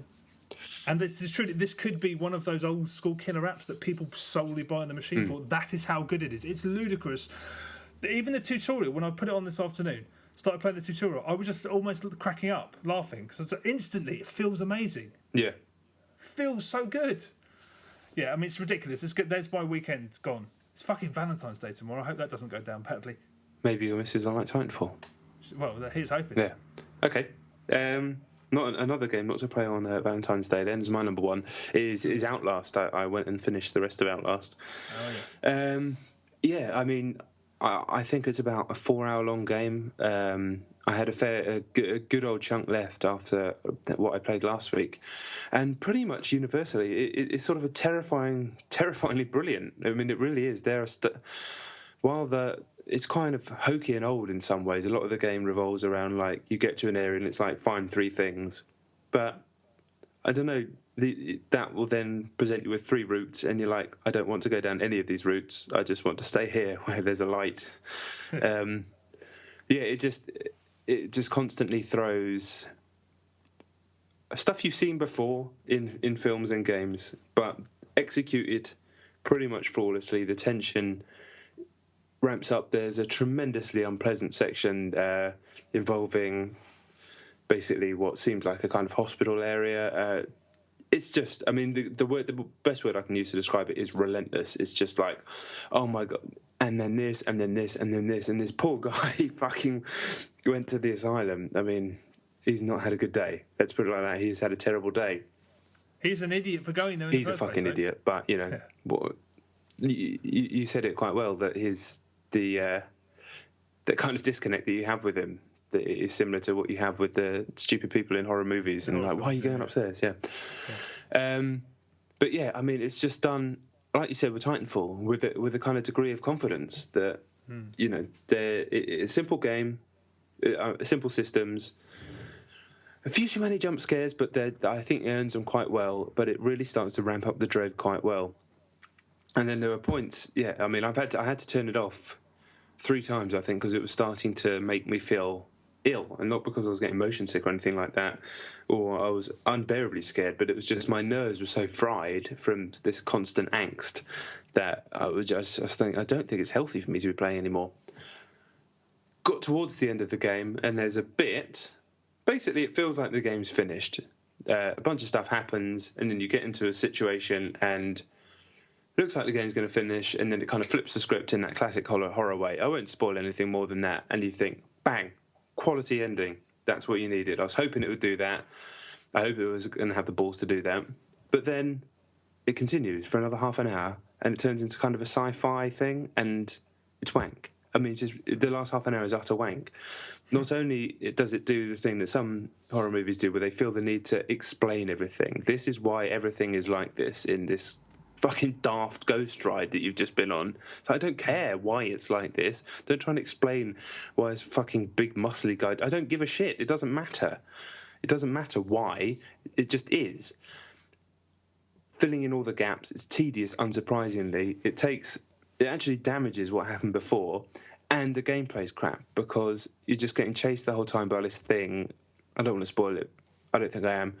But it's not fun. It's like you're getting chased, and if you go the wrong way, oh, you're dead. So you get to go back to the checkpoint. And then by the end of it, I was just like, I'm fucking done with this game. And then it just ends, and the actual ending itself is crap. If you're playing Outlast, I mean, you probably won't do this because I wouldn't do this if someone told me to do this. But honestly, this is a recommendation from me. You will enjoy the game. I'm sure of it. You will enjoy the game so much more. All I'll say is, if you get to the elevator and you're in the elevator and it keeps going down, when it gets to the bottom, turn the game off. You finished Outlast. Well done. That's the game. If you play any more, you just wish you hadn't. Yeah, you said that to me. You're like, you said just stop about half an hour from the end. Like, obviously, I can't do that. Yeah, I know. I mean, who the hell's actually going to take that piece of advice? But I bet almost everybody who does now will go, oh, I should have done that. But I know you're not going to. But yeah, of course. It's annoying because it would have been a banging ending, and as it is, it's just. Now I think about Outlast, and I think about that last half an hour instead of like all the cool stuff that happened beforehand and how fucking shredded I was beforehand. But an amazing freebie, still, regardless of the last half an hour, an amazing freebie, and yeah, really, like at times, really quite nice looking as well. A couple of frame rate dips here and there, but it's nice just to know that PS4 can just kind of chuck that out without exactly, yeah. No. Yeah, I thought that as well. There were moments where I thought, I mean, it wasn't pushed to its limits or anything, but it did actually look very nice. Pretty much throughout. I haven't played any more of it, but I'm going to play. I might play it tomorrow, Valentine's Day. Yeah, maybe that's what we'll do. So I'll speak about it, but I doubt we'll stop at the bottom of the elevator. No, you won't. No, we probably won't. All right, well, that's us done. Episode 100. Wow. Thank you very much for listening. I can't believe we've made 100 episodes of this tea. I know, unbelievable. But yeah, that was that. We'll do the end music, and we'll do some credits after. We'll do the questions after. Yeah, there's quite a few questions, so definitely, it's going to be a good old chunk of stuff to chat about. Yeah, as we said, this isn't in the podcast. One of the things we wanted to do about it was not talk about our lives very much. Certainly not do 20 minutes at the beginning about what drinks we like or whatever like that. Not naming any podcast, but Giant Bomb. But yeah, we thought after 100, there's enough people listen to us, which is amazing anyway, that maybe we could answer some questions. We're not going to do it again after this. But we'll go into that in a minute. But yeah, we were chatting as well. We wanted to. 100's kind of a crazy thing. I don't like the whole thing where people get to some meaningless milestone and start raving about themselves, but I don't think many podcasts have got to 100 episodes as quickly as we have. No, and just wanted to give a few shout outs to some quite incredible people that have helped us out along the way. You're going to have to help me because I'm so tired I'm going to forget. Okay. But first, obvious one is always my man Dave Turner. He gave us a lot. He was the Joypod host, obviously, and kind of gave us a lot of support from very early episode 2 or 3. Tweeted the podcast out to his big following on Twitter, and has always managed to talk about us and say nice things, and we've become firm friends with him. And obviously, he's been on the show a few times. But big shout out to Dave, and of course his very good friend, our friend Matt Murray as well. But yeah, there's other people as well. I think I want to say thanks to Mitch Murder, who gave us our theme tune, who allowed us to. I mean, despite being on the up and up, and he's going to be huge soon, I'm sure. He let us use Phobo's Gun Run for the first 80 odd, maybe even more, 85 episodes, and now we've got a new tune that he's let us use for our new theme tune. So he the man's a legend. Mitch Murder, check him out on what's that website? It's not iTunes, but you can buy music over it. Bandcamp, that's it. He's got loads of stuff on Bandcamp, including a full soundtrack for a Mega Drive game that he invented that doesn't exist, with its own box art and everything. He's got some fantastic fucking music on there, so check that out. He's on iTunes as well, but Bandcamp, it's the place to be. Also, thanks to my missus, who gave us our original artwork, very kind of her, and eternal thanks to the sickeningly talented Martin Holden, who has redesigned everything. If you look at our website, or you look at anything, the Facebook page, the Twitter, he's done some amazing images of John and I, and then sort of some logos and stuff. It's just awesome. I mean, the man's a fucking legend, and you should check him out as well, because his artwork is it's disgustingly good. Yeah, it's absurd. He's working on Elite Dangerous at the moment at Frontier, and he's a very modest man, but he's quite something. I mean, Jesus Christ, amazing. Yeah, really. Who else should we thank? I feel like we should thank anybody who's ever listened, which is crazy. I mean, if you've listened to, if you've listened to one episode, fair play. But I mean, to people, to the mental cases that have listened to 100, thank you. You're crazy, but we're very grateful that you are mental. Yeah, and anybody who's ever tweeted us or interacted with us in any way, that's, again, it's amazing. I've been doing video games and writing about games and stuff for a long time. I think it's nearly 10 years now, but I don't know. This is just doing this has kind of given me a level of interaction with people in a completely different way than just writing stuff in a magazine or writing stuff on a website. It's even with comments and everything like that. And it's really been. I mean, it's completely humbling that anybody would listen to anything that I'm talking into a microphone. But it's been really cool as well to interact with people and chat to people and make friends and have game recommendations. Anything like that's been awesome. So yeah, massive thanks. And look forward to doing many more episodes. Yeah. Maybe we'll see you at the 200. Who knows? Yeah. Why not, eh? Maybe. If one of us ain't dead. Oh, yeah, you're saying that. I feel like I might be in a minute. But we've got questions to get through. Yeah, okay. Well, have our new theme tune, and then we'll be back after that. Right, I need a slash and a drink of water. Nice. Is that going to be on the podcast? Yep.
Hello. Hello.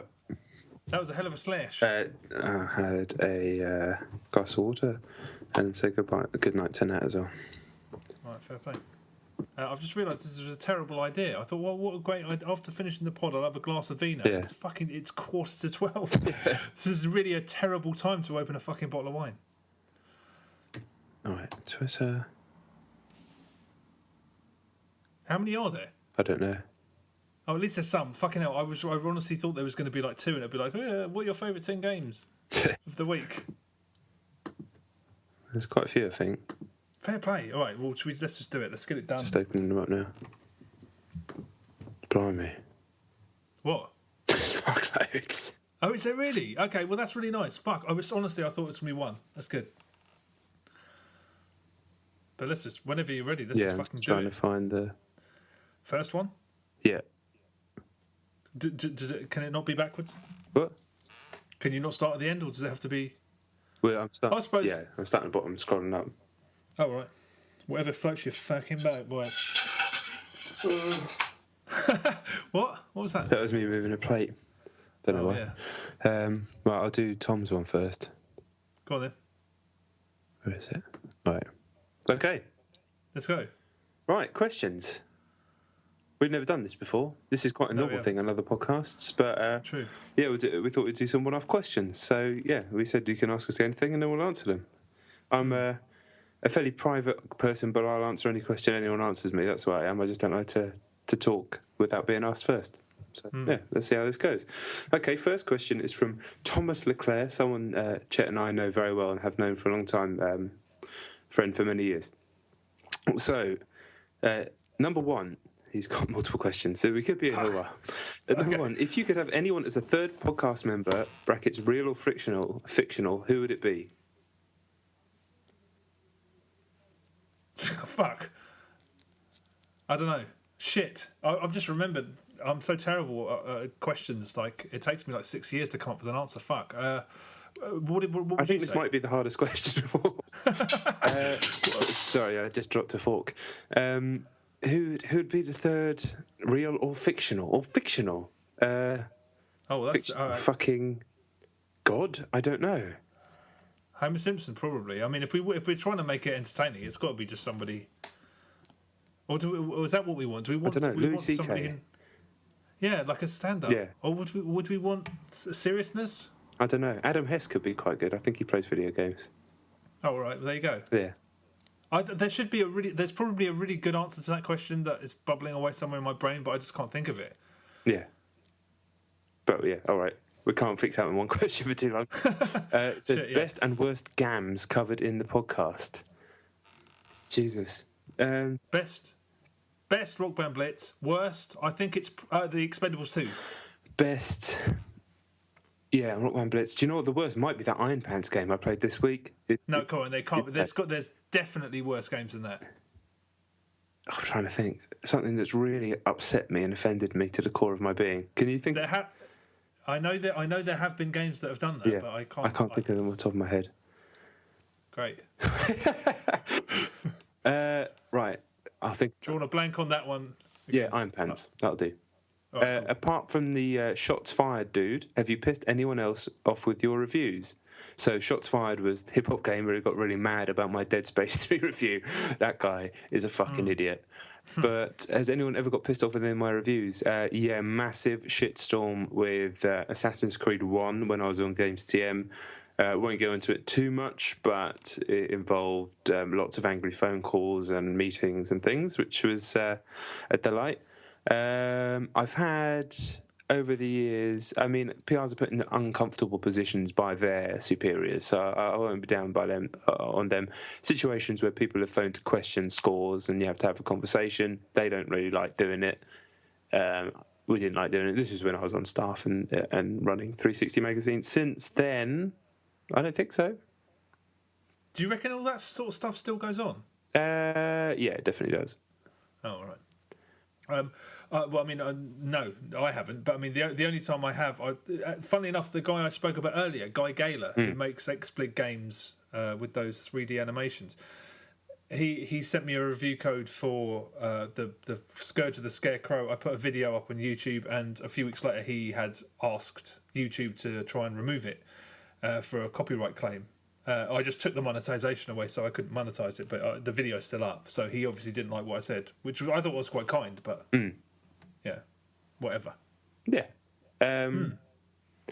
Do you think gamers are being somewhat stiffed with this generation of consoles? What with them not having any decent games, etc.? And then an ellipsis. Tom, you know better than that. Do I think gamers are being somewhat... No, not really. I think there was plenty of decent launch games. It's been a bit quiet now, but if you bought PlayStation, you've had some decent games on PlayStation Plus. It is going to be a bit quiet, but it is the beginning of the year. And then Infamous is going to be out, and there'll be plenty of stuff coming out. I don't think so. No, to be honest. I think they've actually probably had the strongest launch lineups of any games, but those launch lineups weren't kind of... there weren't many exclusive games that were really worth talking about, but there were plenty of third-party games that were of high caliber. It should have been, at least, like Battlefield. It should have been good. Yeah, to be honest, I thought the Xbox One had a really good launch lineup with Dead Rising and Rise. And although it's not a launch title, Titanfall's coming, and holy shit.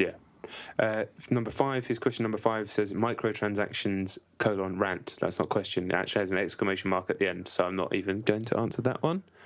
Oh, blimey. It's not a question. I think we've done fuckloads of ranting about microtransactions over the last few weeks, especially. Right. Right, question from Alex79UK on Twitter. Congrats on hitting 100. Thank you very much. Which video game podcast do you guys listen to, if any? How about you, Chet?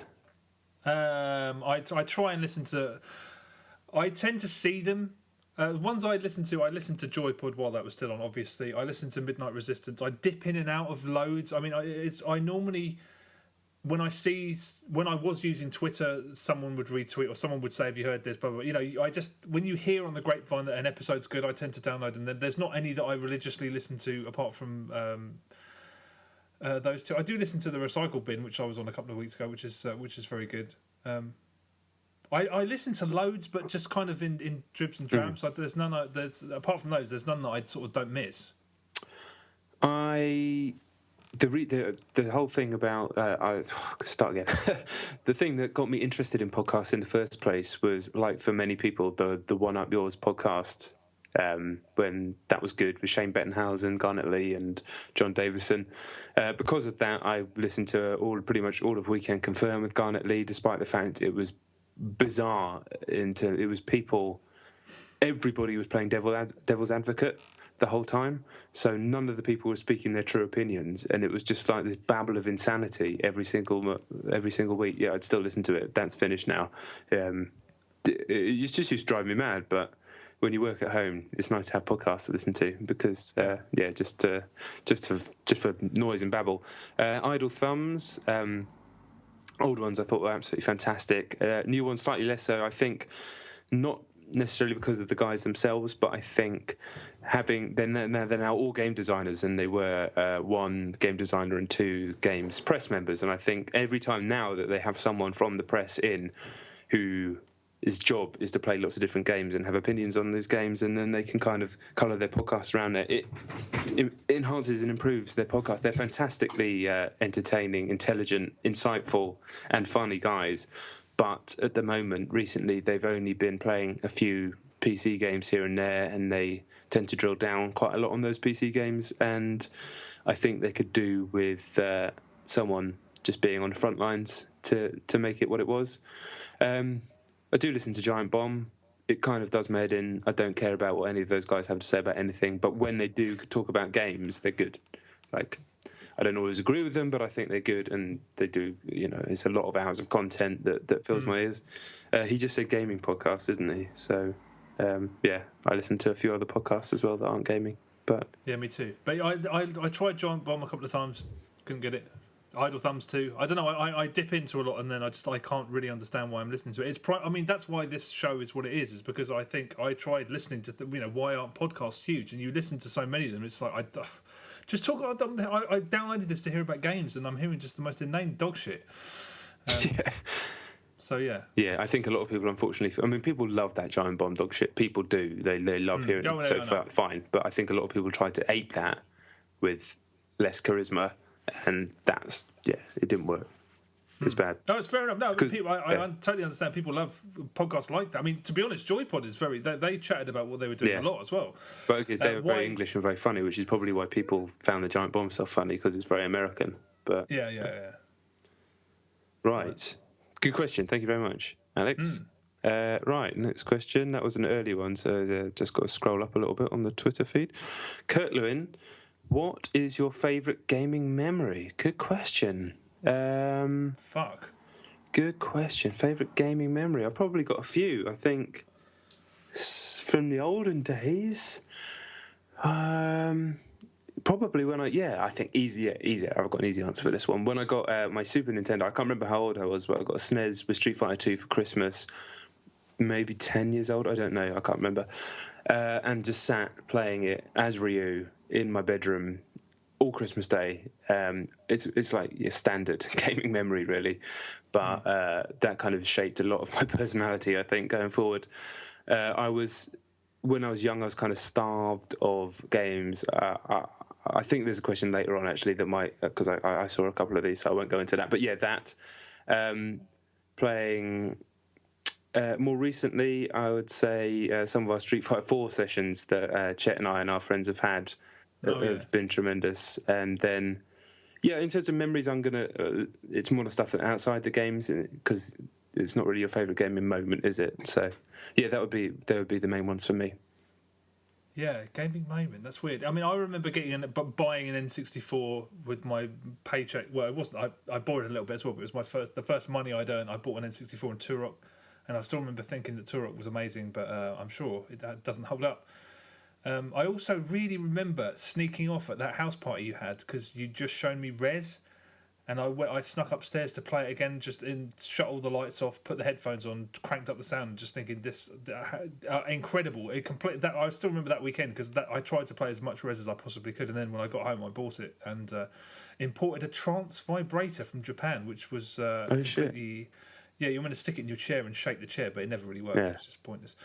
But I remember that was a very clear memory as well. And me and my girlfriend have had rock band sessions, rock band Blitz, and rock band sessions. But rock band Blitz primarily, I mean, like, just the most amazing. I mean, they probably, to an outsider, probably look terrible. I mean, like, we'd get up on Sunday and just sit in front of the TV, like crackheads, staring into the screen, and then we'd like blink and it was 8 o'clock and we'd have to get takeaway, and it was just like, sitting there covered in food, playing rock band.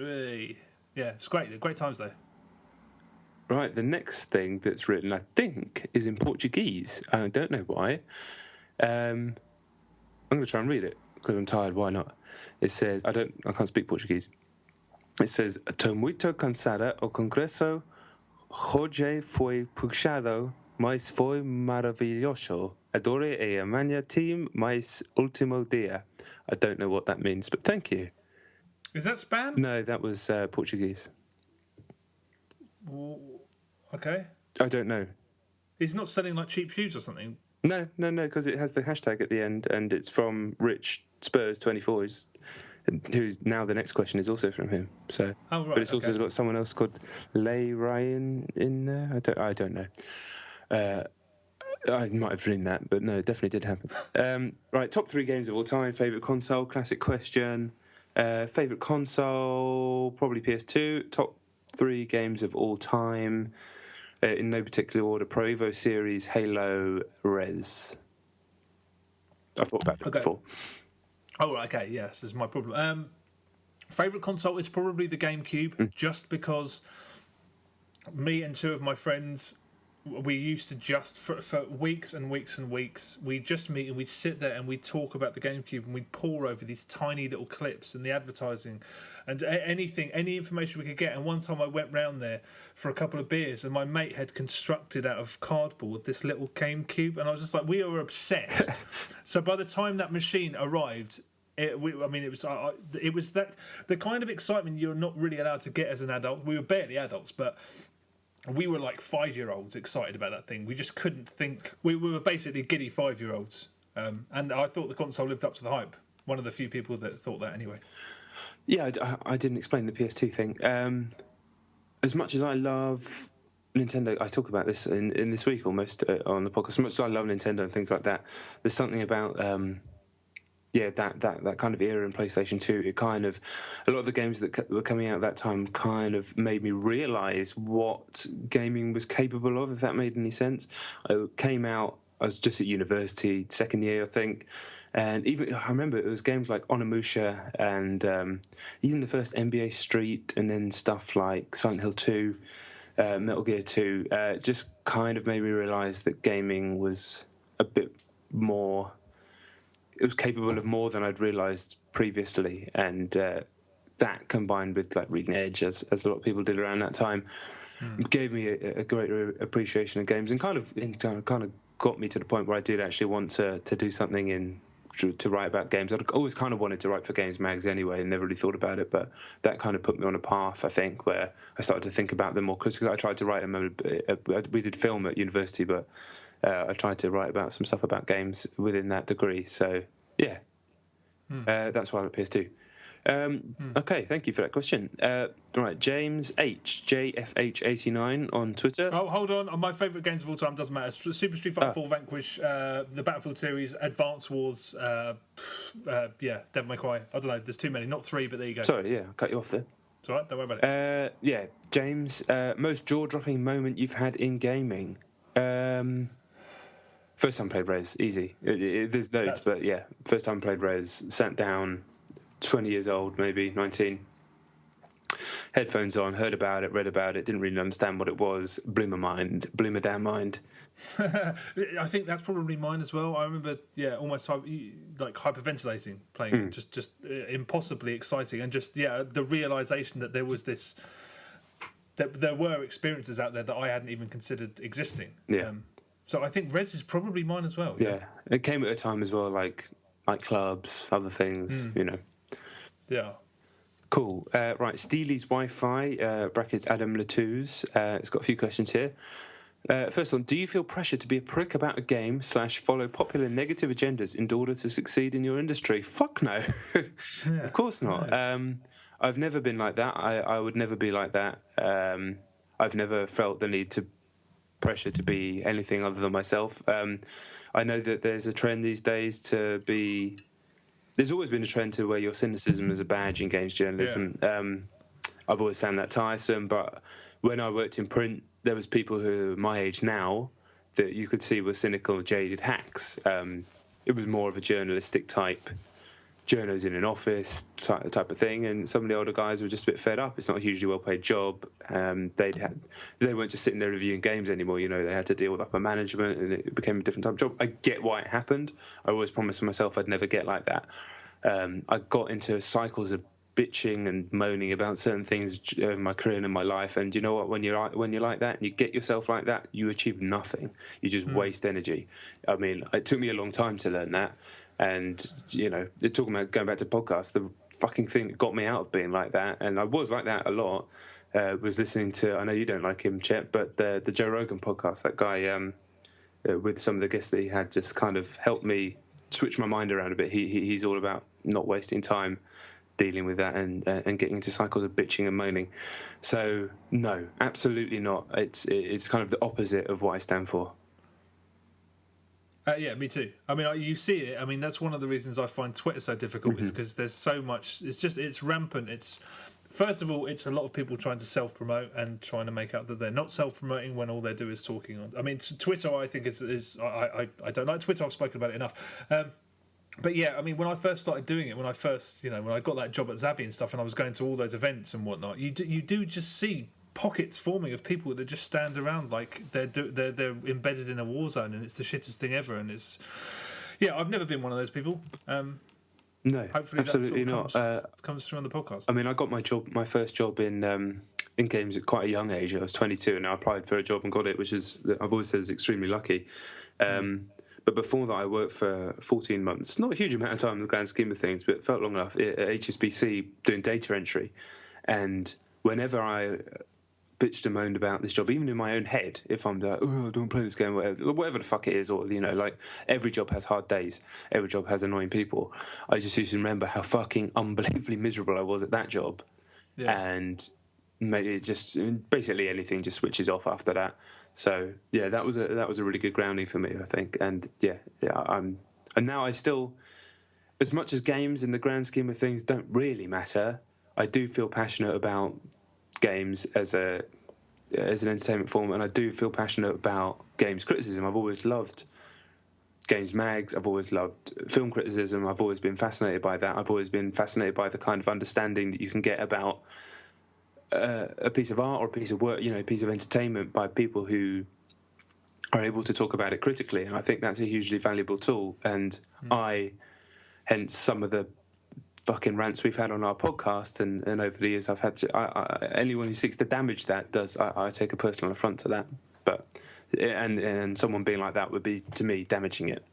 But good question. I mean that cynicism is it's in all sorts. I mean, there is also this kind of thing where people who talk about games or who write about games think that their word or their job or what they do is somehow on a par with the sort of games that they're talking about. And I just think that if you aren't slightly awed by what these people have created, I don't know why you're doing this. I don't like Phil Fish. He seems like a bit of a twerp, and I don't like Fez. But that fucking Marcus Beer, angry gamer or whatever. If Fez was one screen long and it didn't work, it still has more value than anything you've ever fucking said about video games. It's true. So I hate that whole. I mean, let's not go into this, but I mean, cynicism. I like to think that over these 100 episodes, we've sort of revealed that we try not to play that game at all. Yes, so he's got two more questions. They're quite good. Chet, right. Do you feel emasculated when/if your missus destroys you at games that are primarily aimed at the male gamer market? Which is a bit strange, the end of that question, but yeah, there you go. I suppose he's talking about probably Need for Speed, I should imagine. Or anything, yeah. But do you feel emasculated? No, not at all. No, it's incredibly handy. I could never go back to having a girlfriend who didn't game as almost as heavily as I do, because it's a privilege, really. I could never go back. What a romantic statement on Valentine's Day. What did I say? I could never go back to having a different girlfriend. Is that? Oh, well, what I mean? I don't know. It's just what every girl wants to hear. I'm too tired to understand whether. All right, I don't know whether I've said anything. You really haven't. Okay. As to the primarily aimed at the male gamer market, shouldn't. I just not. It wasn't even. I don't care. I don't even know. I don't care. John, do you ever, through Pavlovian conditioning, pretend to tap two buttons repeatedly when being choked out for reals? No. My Pavlovian conditioning, I've been choked out, and I've choked many more times than I've played video games about that subject. So no, the other way around. Certainly when I watch UFC and a big fight comes on, I get the exact same adrenaline rush that I get when I compete in a Brazilian Jiu-Jitsu tournament, which actually makes me feel really fucking weird. I was watching the Ronda Rousey Miesha Tate fight a few weeks ago, which was amazing. I got so excited, but I started to feel like I was having the fight myself, and all my arms went limp and everything like that, because obviously when that happens, when you then don't have a fight to do, you can't get the stress out. But no, I don't have the thing that you said. But thank you. There were three great questions. Right, Patrick Smith, Paddy Stardust on Twitter. Marvel, DC, or other, lives are riding on your answers, which is quite terrifying. I don't really care about comics, but I love Spider-Man, and always have done since I was a little boy. And free running didn't exist when I was little, but I always loved it, and I didn't know what it was because of Spider-Man. I'm not a comics guy. I used to read comics a lot when I was a kid, and annoyingly I've ditched them all, but they were all movie related. So I used to buy RoboCop comics and Terminator movie tie-ins and stuff like that. But Marvel versus DC, I don't know. I mean, I know them only through the films and through cartoons I used to watch when I was a kid. I love the Christopher Nolan Batman movies. I fucking hated the Man of Steel. I haven't hated the film that much in a long time. So DC's like on a square peg. Whereas I expected to hate the Avengers. It was great. So it's a fucking score draw as far as I'm concerned. I shouldn't have said I don't care. I do. I like comics and superheroes and things, but I'm not really.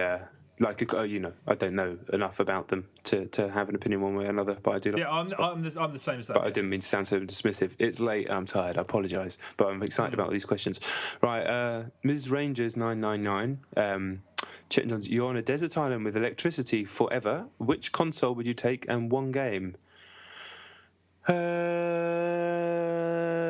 Probably thinking about it, my first instinct was to say 360 and Rock Band Blitz, but probably Street Fighter 4. If you're on your own. Yeah, that's a good point. Yeah. I just realised. Yeah, is there an internet there? She doesn't say. Okay. I would say probably PS2 and a Provo game that I can just play Master League on forever. Oh God, I can imagine that being hellish after a while. Shit. Yeah, probably Rock Band Blitz. As long as I've got all the DLC proviso. Yeah. Is that allowed? Yeah, Every single piece of DLC. Fuck, I'm done. I'm Yeah, sorted. I probably would have that as well. Okay. Right, Nick Byrne and Nick Fullspec.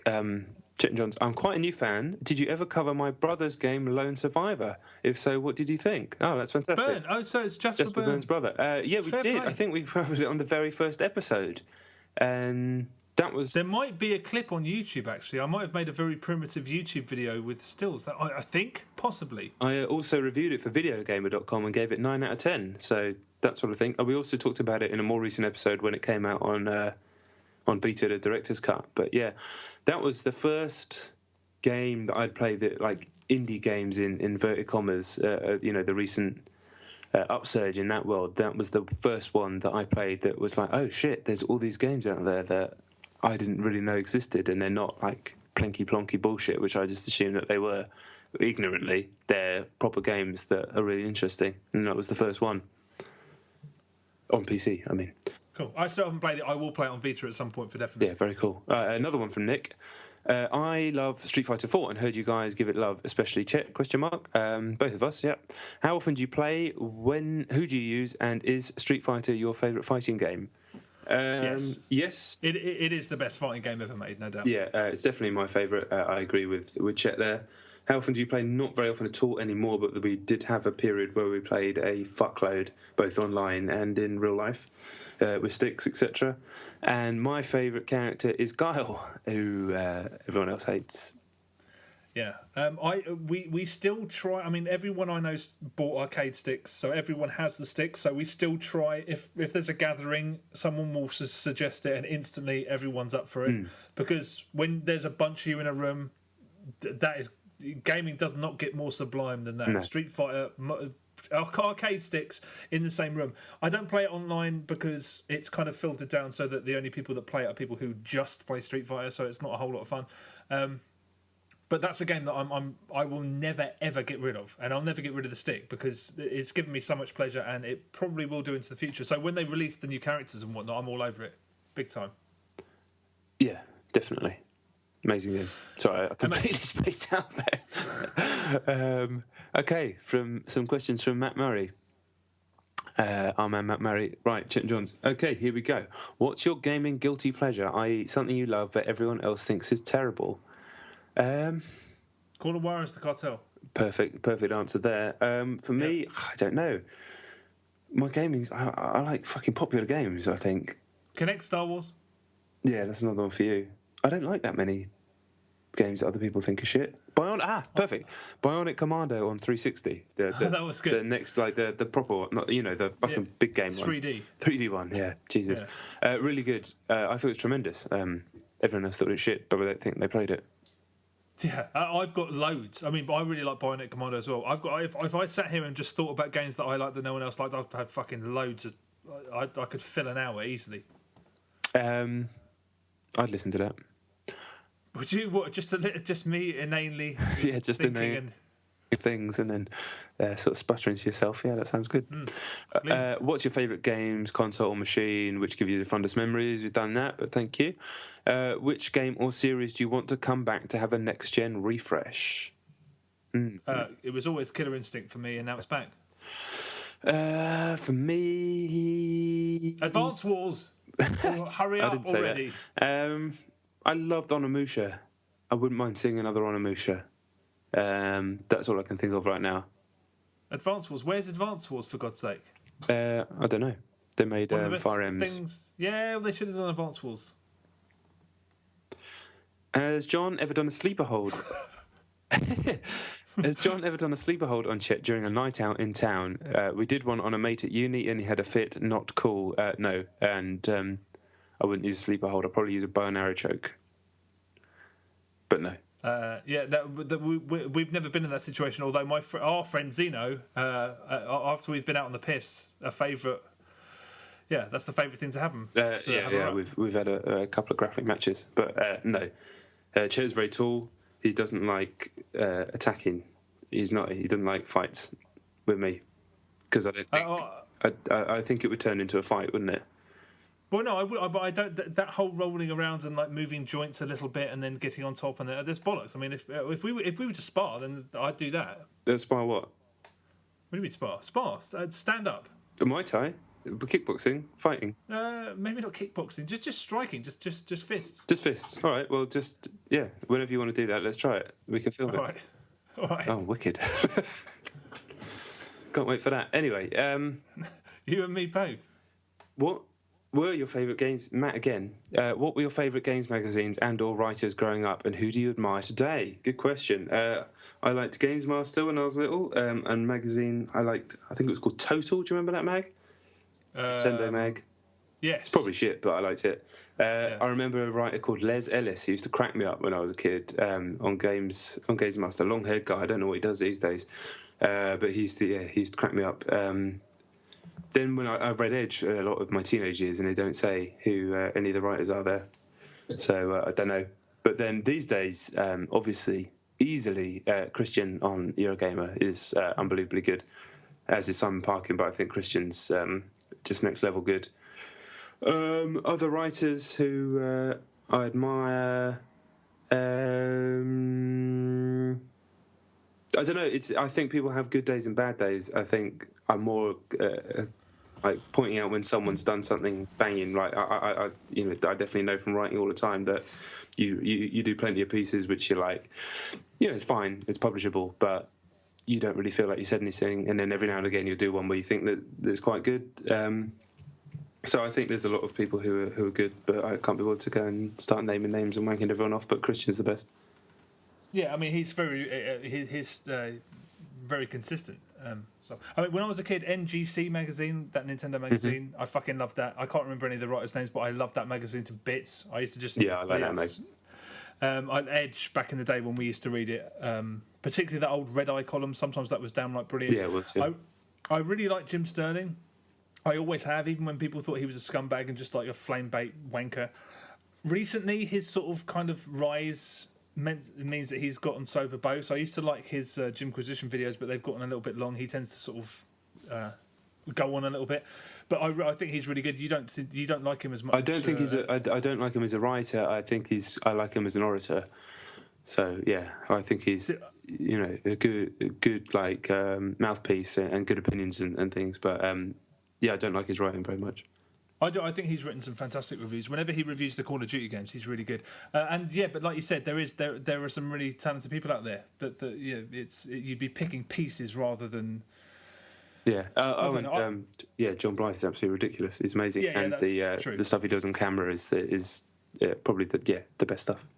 Top level stuff. Yeah, I also really like Keza McDonald, IGN. She's very good. Mm-hmm. There are loads of people. So. Right, it's time for David Turner's. Oh God. Yeah. All right, here we go. Where's the strangest place you've had a shit? Oh God, I knew it was going to go down this. I don't know. I probably have a really good answer to that, and I don't off the top of my head. I've always been quite accurate, to be honest. So accurate and regular, apart from like a different country. Yeah, that's what I was trying to think of, a weird place. I think. I'm comfortable doing that in other places. I don't have those problems. So yeah, sorry. What you? I know exactly where. Ronald Reagan's private bathroom, the president's private bathroom in the White House, which is still it opens. A bookcase opens and there's his private bathroom. A security service. I started pissing against a curtain, and then they grabbed me and they took me into his private bathroom, and I had a piss and a crap when I was like 2. This wasn't recently. Holy shit! So it's actually it's amazing because my mum was like, I know exactly where he fucking his private little slasher is. She didn't say it like that. She said it much more politely than that. But yeah, so there's my answer. I'm not going to answer now because what's the point after that? Okay. I don't even have a good answer. So right. I don't know if Chet even knows who this is. If you could play Rylan at any video game, what would you choose? Do you know who Rylan is? Rylan, yeah. Rylan was on the X Factor. He's a big, tall, he actually looks a bit like you. He doesn't really, but he actually does. Tall, skinny guy with a beard, incredibly camp. He was on the X Factor and he was terrible but hilarious. And he's gone on to be a TV presenter. And I think he's pretty damn funny. I like him, but he's very, very over the top. If I could play Ryan, it would have to be something 2-player that's, I imagine he's not a big gamer, so something that's quite easy to play and something that would make him sort of go, oh no, all the time like that. That would be quite funny. I think Nidhogg, something like that. You could probably play that. I'd play a bit of Nidhogg with Rylan. What was the question? What would you like to play with? Yeah.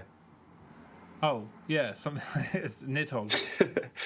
Did you consider any other names for the podcast? Yeah, when we first did a podcast, like a couple of years before we did this one, we did one like a pilot just to see what it was like, and it was called Chip Damage. Yeah, it was. Not the worst name in the world, not the best. No, it's all right. In terms of this podcast, I think I just came up with this one, didn't I? Yeah, I think that's it. I think you suggested it, and then I was like, yeah, let's call it that. And yeah. And then it's kind of like turned into Chet and John's, but... You sound like you're standing, balancing on like an office chair and the wheels are moving around and you're constantly about to fall over. Aren't you? No, sadly not. It sounds like you're having a riot over there. Sorry, mate. I'm just wiggling about. Right. Cheers, Dave. They were good questions. Yeah. Right. Jason Forster at Jaffo. We know John's fighting style is Brazilian Jiu-Jitsu, but what is Chet's? Sounds like a brawler to me. But I'm about to start studying Aikido, which is something I've meant to do since I was a kid, because Steven Seagal's my top boy. But yeah, Rucks up until now have just been purely fucking windmilling, headbutting nonsense. I fucking pay to see that. Right, Nick O'Neill 26. Chet Johnson, you have to give up either video games or jiu-jitsu. What do you choose? Video games every time. I can't answer that. Yeah. I'll give up jiu-jitsu 7 days a week. Yeah, easy one for me. What is your most disgusting habit? I did smoke from like the age of 12 until fairly recently. So probably that, I guess.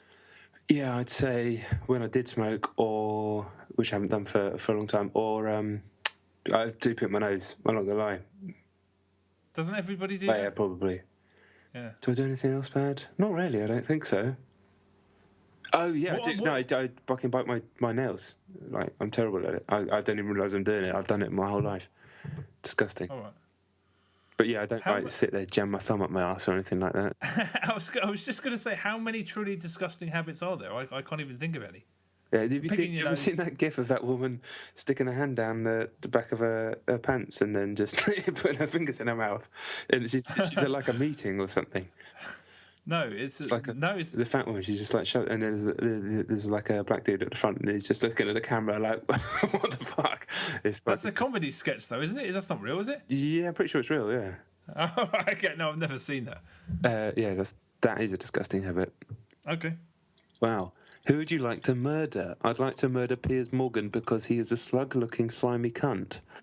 Slimy. Well, yeah, he kind of is. Who would I like to murder? I would not like to murder anybody. There are lots of people that disappoint me, but I would not like to murder anybody. I used to be way angrier, way angrier a few years ago, and I would probably answer that with quite a long list. But I get a lot of my anger out cuddling other men, so yeah, I don't want to murder anybody anymore. Yeah, I can't think of anybody. I mean, no. Yeah. Nobody. I mean, Piers Morgan is like a reprehensible shithead, but yeah, I probably wouldn't kill the bastard. No, I don't think I would. Right, awards coming up soon. What do you think of the nominations? Like any video game award shows, BAFTA are the best in my opinion. This is from Matthew Woolley. Awards coming up. What do you think? I mean, does he mean Oscars? I don't know the BAFTA or nominations. Their BAFTAs are fine, but like whatever. BAFTA Game Awards, right? Yeah. So they just nominate the games that you think they're. I mean, all fine. I don't think. Do you know what they are? No, I'm just trying to find them. Fucking hell. Okay, do you want me to look? I'm interested now. Is that? All right, yeah, have a look. Have a good look. Me or you? You do it because I'm too tired. I've got the recording thing on here, so it might fucking screw up the recording. All right, let me do it quick. All right. Oh, that's better. Oh, blimey. The film Oscar/BAFTA film race is a fucking wet blanket this year. It's really just there's no great films there. I really enjoyed Wolf I Street, did. and I really enjoyed Her.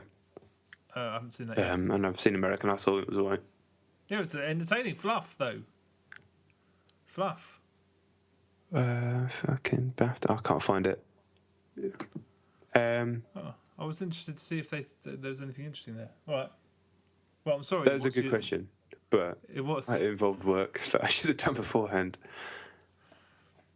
Do you want me to try and have a look? Yeah, have a look.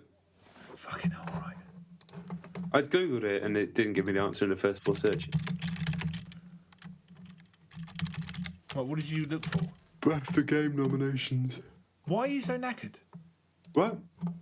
Why are you as knackered as you are? Because I've got a 2-year-old and I've done Brazilian Jiu-Jitsu 3 days in a row.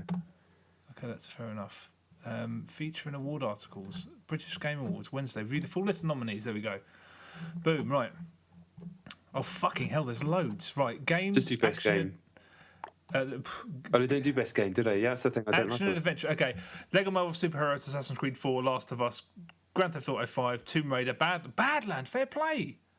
Fair fucking play, Badland. Good for them. That's a great nomination. Although the winner is probably going to be Last of Us, although I'd probably say Grand Theft Auto. Yeah. Game Innovation, Brothers, fair enough. Tearaway, Grand Theft Auto 5, Stanley Parable, Papers, Please, Year Walk. This seems like quite a savvy list, to be honest.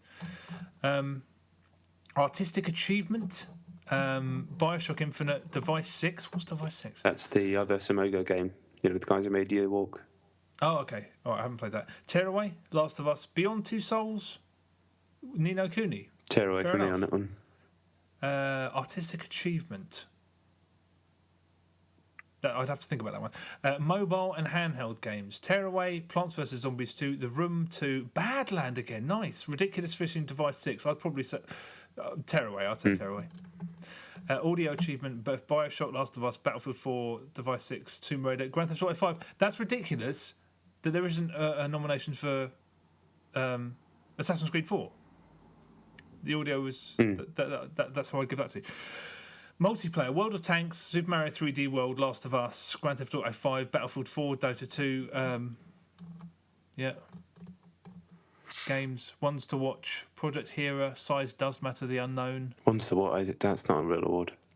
Original music, Tearaway, Bioshock Infinite, Last of Us, Super Mario 3D World, Assassin's Creed 4, Black Flag, Beyond Two Souls. Probably Super Mario. I haven't played it yet. Oh, here we go. Best game of 2014. Assassin's Creed 4, Tearaway, Last of Us, Grand Theft Auto 5, Super Mario 3D World, Papers, Please. Yeah, it's probably going to be Grand Theft Auto 5, Yeah. I suppose. Performer in 2014, Stephen Ogg, Trevor from Grand Theft Auto 5, Stanley Parable, Bioshock Infinite, Elizabeth, Jodie, Beyond Two Souls, Ashley Johnson, Ellie, Last of Us, Troy Baker, of course. Fucking hell, there's so many nominations here. Best British Game, Tearaway, The Room 2, Lego Marvel Superheroes, Gunpoint, Grand Theft Auto 5, DMC, Devil May Cry. Hasn't got a chance against Grand Theft Auto 5, but well done for being there. Sports game, NBA 2K14, F1, Forza, FIFA Games, Story. Oh, yeah, we've done enough now, surely. Debut, Remember Me, good, it's there. We're losing everyone. Fine. We're losing them. Yes, we are. I mean, yeah, but I mean, that seems like a savvier list than I was expecting anyway. Dan, at Faded... Oh, no, hold on. Hayes, brackets Red Mist, at Hayes Red Mist. What video game most commonly enters your head at inappropriate moments during masturbation? Fuck. None. I don't know. If it was like...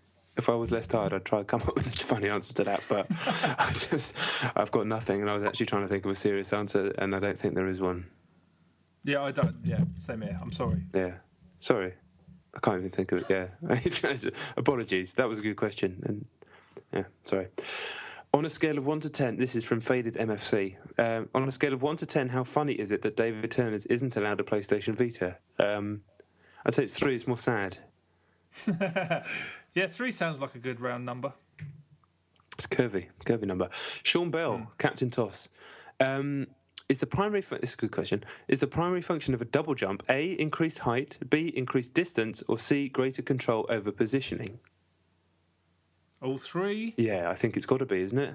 In Titanfall, I know it's all 3. I'm only thinking about Titanfall at the moment, but I think it is a bespoke case-by-case basis. Yeah. Depending on 2D or 3D. But yeah, I don't think. Well, I'd be interested to know. I wouldn't really, but it would be interesting to know what the most of those 3 things are across all games. No, it wouldn't. I'm thinking about it though, because I mean Mario is just distance, isn't it? But he doesn't have a double jump, does he? No, he doesn't. A double jump, of course. God, all right, yeah, this is a minefield. Good question. Yeah. Right, Greg at Greg Golf. Why do game journalists rarely discuss stability? Killzone hammered but stable as you like. Ollie praised but crashes non-stop. Now I know Ollie's never crashed with me, so Me neither. I don't know what to say about that. But apparently it does crash a lot for other people. I think we do talk about that quite a lot on the podcast. Games not working. That's one of the. Sorry, go on. I was going to say that's one of the things we talked about most this year. Yeah, but it's also one of the benefits of being able to keep coming back to things weeks and weeks after they've launched and still playing them. But it is true. I mean, we're still locked in this system where there's an embargo date and people have to rush their reviews out, and that's why some websites have started sort of doctoring their scores post-release and stuff. But it is. I mean, you can be as honest as you like pre-launch of a game, and you can be the most dishonest cunt in the room afterwards because you can't talk about things that aren't in place after launch. Yeah. So yeah, it is an awkward one because if the problems with Ollie are as widespread as suggested, it's a problem that the publications that told you to go and buy it aren't also talking about it. But then that's just the fucking world we live in, isn't it? Yeah, that's it, and it is tough because I can't remember the game specifically now, but there have been times where I reviewed a game, given it a score, talked about this, and they go, "Oh, he's corrupt. He's not said anything about this or this." And it's like, genuinely, if I had seen that stuff, of course I would have mentioned it, but I just genuinely didn't. There's nothing I can do about that right now. I feel bad now because obviously there are these problems. But yeah, I can't remember the exact game, but that's definitely happened more than once. But what can you do? I mean, you can only play what's in front of you or whatever. And the same as previews as well. I remember playing Need for Speed the Run at a preview event and thinking, this looks fucking great. Yeah. One of the worst games of all time. Right. Where are we? Christian at Jello Triafra. It's a good question. I've said that about everyone. Is Space Harrier a flying man with a gun or a man with a flying gun? Oh, that old chestnut. Have you heard that before? Yeah, this has been going on for like a year. Has it? I think this first came up on Midnight Resistance. I think. I reckon the gun is dragging him around. I think he's a flying man with a gun.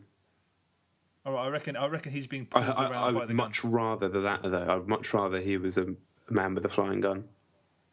Yeah, that's why. I mean, he always looked like he's being pulled around, his hair, etc. I mean, there probably wasn't any moving hair animations in the game. That's how I remember it anyway. Yes, yeah, I'd much rather it was that. Right, Eric Boyd, Dr. Moogie. Any news on Kentucky Route Zero Act 3? Playing Polyfauna jolted my need for new Kentucky Route Zero. No idea. Sorry. Sorry for your answer. To answer your very specific question. Have you? I haven't played either of the first two. No, I didn't even realise there was an Act 2. I played the first one and it wasn't really my cup of tea, but everyone else seems to like it. Okay. Sorry, that man. We do like to bring the knowledge most days, but obviously not today. Right, Alex79 UK again. Out of the two of you, who do you think is the funniest? Also, why are there no photos of Chet? I'm not mental. I think Chet is the funniest. Quite clearly, he's a very funny person, one of the funniest people I've ever met. Well, I'd say the same about you, and that's why the podcast works, I suppose. There's no photos of me because I've inherited my mum's desire to just hate photos. I don't like photos. I don't mind photos if someone takes a photo and there's a photo, but take a photo, no, I'm not doing that. Yeah, this is what I put up with. Tokyo Sex Whale at Scampy Knickknack. What, in your opinion, is the most worrying trend in gaming? For me, it is probably... it's probably free to play. it's the most worrying trend. I've written about it. Free to play and early access, I'd say. They concern me because I don't like the idea of paying for things twice, and in terms of early access, I don't like the idea of becoming accustomed to and okay with paying for stuff that's unfinished. I think there is plenty of early access stuff that seems to be done the right way, but it concerns me perhaps that once you get into the habit of accepting that this is the way you consume things, then less scrupulous people will start to take advantage of that. I'm sure that's already happening now.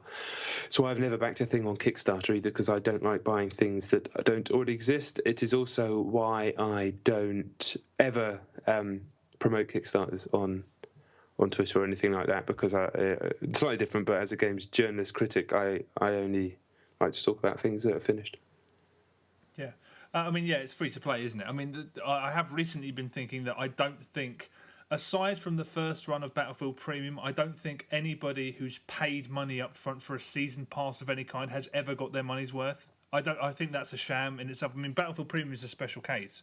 I mean, they sold like over 1 million of those in no time at all. But playing through the Dead Rising DLC at the moment, I just, the money, and the Bioshock Infinite, I loved Burial at Sea, but you get the feeling that they would have sort of not charged what they charged for it if people wouldn't get upset because they paid for a season pass. It just seems like the resources are depleted so quickly that they just palm you off with whatever they've got.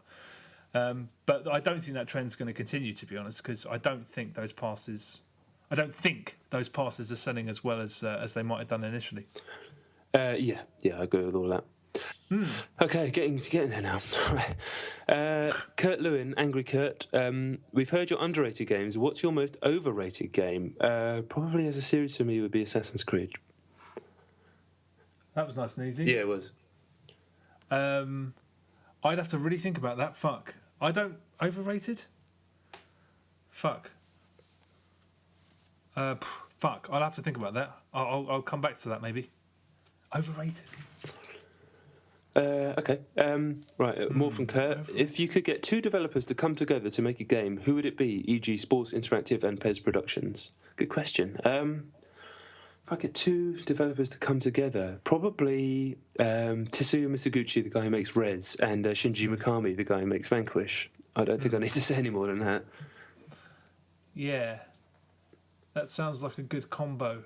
I can't better that, I don't think. Otherwise, anything I added would just... I mean, that sounds perfect. I'd go with that as well. Anything I add would just be inane. It would just be like harmonics and, pseudo. I don't know. I can't think of something that would work off the top of my head, but that sounds fine. Yeah, that sounds good. Thank you for that, Kurt. Sorry. You sound like you're dying. Yeah, I'm not feeling great, but we're getting there. Question for your 100th episode. Of the two of you, who has the biggest pile of shame? I think you do. I have like three. I don't know. I cull it all the time. I've got like Hot Pursuit and like 3 other games. Yeah, I'm chopping too. Away. Yeah, I'm chopping away at them all the time. I mean, I'm playing over the last few weeks. I've just been playing stuff and talking about stuff that was on my pile. So yeah, I reckon I'm all right at the moment. For the way my brain works, I don't like to have too much because they will niggle at me, and I'll feel a constant small stress in my life. I like to have things complete, and so I have to get rid of them because much like work, I need to get my to-do list done and whatnot. They will just start to niggle away at me, and I won't know what it is that's causing me to have that small niggle, and that's no fun. Okay, getting there now. Adam Lay, Shepperton. Marmite, yes or no? Yes, absolutely. One of my favourite things ever. In moderation, yeah, definitely. Weirdly, the next question from Robotic Monkey: what's the best thing to have on toast? Marmite. Do you actually think that? Probably one of those lime jelly sort of things. No, that's business. That is top business. What jobs do you both have? From Daniel Coote. Either of you go to university? Question.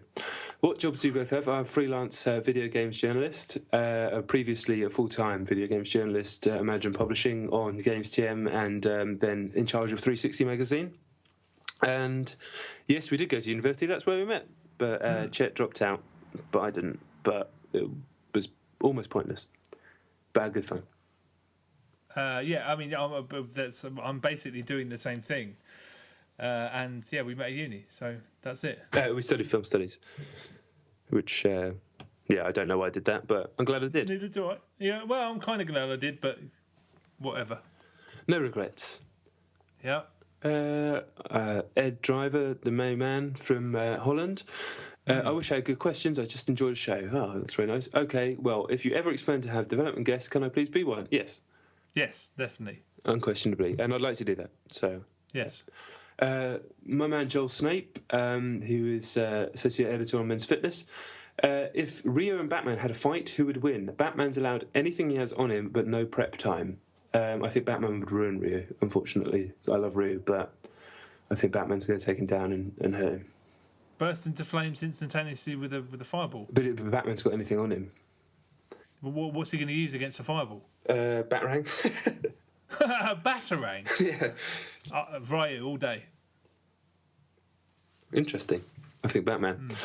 Nick O'Neill again. A favourite beer/drink? Favourite drink, coconut water these days, which is an annoying answer, but it's fucking delicious. It is delicious and it's good for you. Favourite beer? I'm a big fan of Asahi, but I kind of like Heineken as well, especially, and this is annoying as well, it's gluten-free, but the reason I say that, I'm not trying to be a dick. Wheaty beer just makes me feel like shit after 2 pints, and I can drink more Heineken. I used to love lager for many years, and now when I was younger, everyone would say, stop pretending you enjoy lager, it tastes like shit, we're all kids, stop being a wanker, and I'd be like, no, I genuinely enjoy it. And now I've kind of gone backwards, because my favourite beer now is Desperado, which isn't really a beer, it's a fucking alco pop. Yeah. So I've kind of done the reverse. I've gone from being somewhat, or considering myself to be a connoisseur, and now I just drink fucking whatever the hell that is. It's just sugar water, fizz. But aside from that, I really like Estrella, the Spanish lager. It's a nice beer. Very nice beer. Yeah. Samuel Roberts, editor of PC Gamer, and a close personal friend of mine. Describe your first meeting and the games you bonded over. Now, this is going to be interesting because I can remember it perfectly, but I bet you can't. So I want to hear your version. Hold on a minute. When we first met each other? Yeah. What? Oh, there's no fucking way that's in my head. I'd remember that, I'm sure. There's no way it's in your head. I'd remember that. What does that mean? If that was in my head, it would be at the forefront of my head. All right.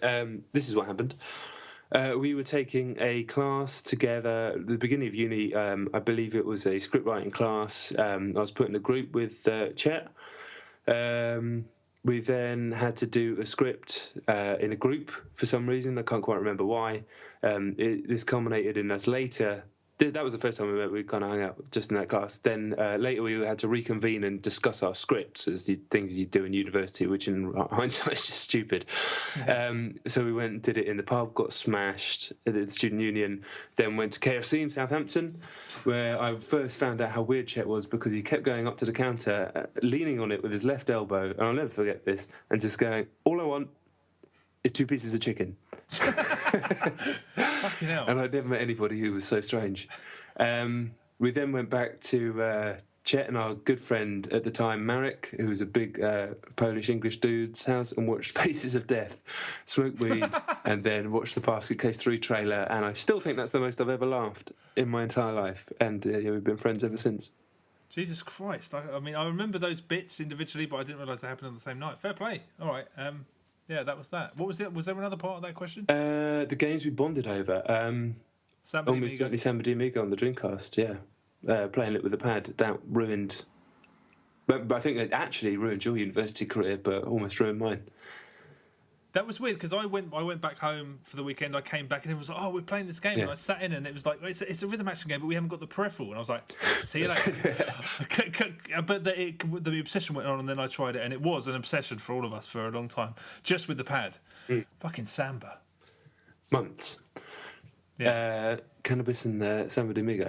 Right, from Dr. Cop, talking to university, Dr. Cop, who was someone we went to university with, mind the figures or don't mind the figures. Right. A bit of backstory because I don't like in-jokes. Me and this guy, it's called Andrew, he used to wrestle. That tends to be a recurring theme with me. In our mate's uni room, he used to have these funny little figures up by his bed of like Jason and Michael Myers, and he was like Freddy, all that shit. Leatherface, yeah. And every single time we wrestle, the first thing that this guy always said, we always go, mind the figures. Mind the figures. And it's kind of stuck with us forever. So that's what that means. Yeah, it was funny. Right, Six Killer, Renegade Six Killer. David Moyes, sack now or persist longer. I think he might have lost his mind. I was in the position where I thought, let's just keep going. Let's not sack him. We've got to stand by him and see what he's capable of. But I think he might have just gone mad, in which case you've got to cut him off. I think you should give him another chance. He makes some fine choices on the field. Yeah. See, that's the other argument. So, does Chet? All right, hyphens Python. Does Chet have a mug to drink from when playing batters? Also, how long can you keep up the podcast? Love it. Cheers. How long can we keep this up? I mean, it is amazing that we're at 100. Truly, I mean, I never thought this would happen. But I mean, that's I never thought this would happen. But I already have a child and things like that, so that's not going to get in the way. Maybe if Chet has a kid, that might stop it. But there's no reason to stop now. No. Well, I don't know. To be honest, it's not. I mean, being a freelancer is quite difficult. It's quite hard work, and you take to it far better than I do. But then you've got a more, you've got a more esteemed background than I have. So I don't. I would feel less confident doing the show if we weren't still sort of both in that world, so to speak. If we weren't still sort of doing stuff for publications and whatnot. But who knows? No, I like to think we'll do it for a hell of a lot longer. Do I have a mug when I play batters? No, I don't. But John and I's mutual friend Zeno, who is a person I play batters with almost every time I play it, has a gigantic Starbucks mug, and every time he says, "Oh, I should make myself a cup of tea," when I thought he was like having a slash or something, it kills me because I want that mug. I'm gonna have to get one. You need a giant mug of steaming hot tea in front of you when you play batters. It's the fucking law, boy. Yeah, I do like a good cuppa. Right, Dr. Cop again. Which presenter from Bits would you take out for a date, and what would you treat her to? I can't even bloody remember them. Emily Newton-Dunn, she seemed like a nice lady. What would I treat her to? Hopefully she'll like Brazilian barbecue or something. We could just go and get some Brazilian barbecue or maybe some sushi. I don't know. I like food. Sushi? Yeah, food. Good call. I always liked Alex Krotowski, and I like the stuff she does about communities. All the work she's doing at the moment, I find really interesting. So yeah, sushi. That's the perfect. There you go. We'd go for sushi. Done. A final question, Dr. Cop again. What was the game that got you hooked in gaming? I don't know, because when I was young, I didn't have any video game systems at home or anything like that, so I used to just play them at friends' houses and become completely obsessed in my mind about them. Even just the most simple games. I remember playing like a Marvel game on a C64, and it's all I thought about. Like IK Plus on someone's Atari, it's all I thought about. So for me, the first game that actually I got obsessed with myself, probably something on the Amiga. I can't even remember. It was all demos, probably. Like Shadow of the Beast 2, probably. Yeah, I'd say that. And then Street Fighter, definitely. But yeah, for years, I just kind of, all I cared about was, I think that's probably why I got into games so much, because I couldn't have them for so long. Yeah, I mean, to be honest, my first instinct would be to say the first Mario on the NES, because that was an incredible obsession. And there was a TV program which was... What was it called? It was called the Super Mario Challenge or something. It was on some obscure Sky network, and they used to have a Super Mario tip every week. It was a TV show based around the first Mario game. No one remembers it. I'm sure I'm not going mad. So I think it was that. But I was playing games on the Amiga before that, Dizzy and all that fucking stuff. So it might well have been one of those things. Maybe it was the original RoboCop Commodore 64 game. I don't know why that springs out, but yeah. Right, and there you have it. Is that it? That was a pretty good haul, I've got to say. Yeah, that was really impressive. So thank you very much to anybody who asked us a question. I think that went pretty well. So yeah, that was a one-off. We're not going to do read email or anything like that, but we are going to work out. I'm going to have a think about some ways we can do more stuff with you guys. Something I don't know what. Like I'm going to be able to think of it right now. Right, thank you very much for listening to this epic podcast. Thank you very much for listening to 100 episodes of Chet and John's Reassuringly Finite Gaming Playlist. My name's been John Denton, and we will catch you soon. Bye. Yeah. Goodbye.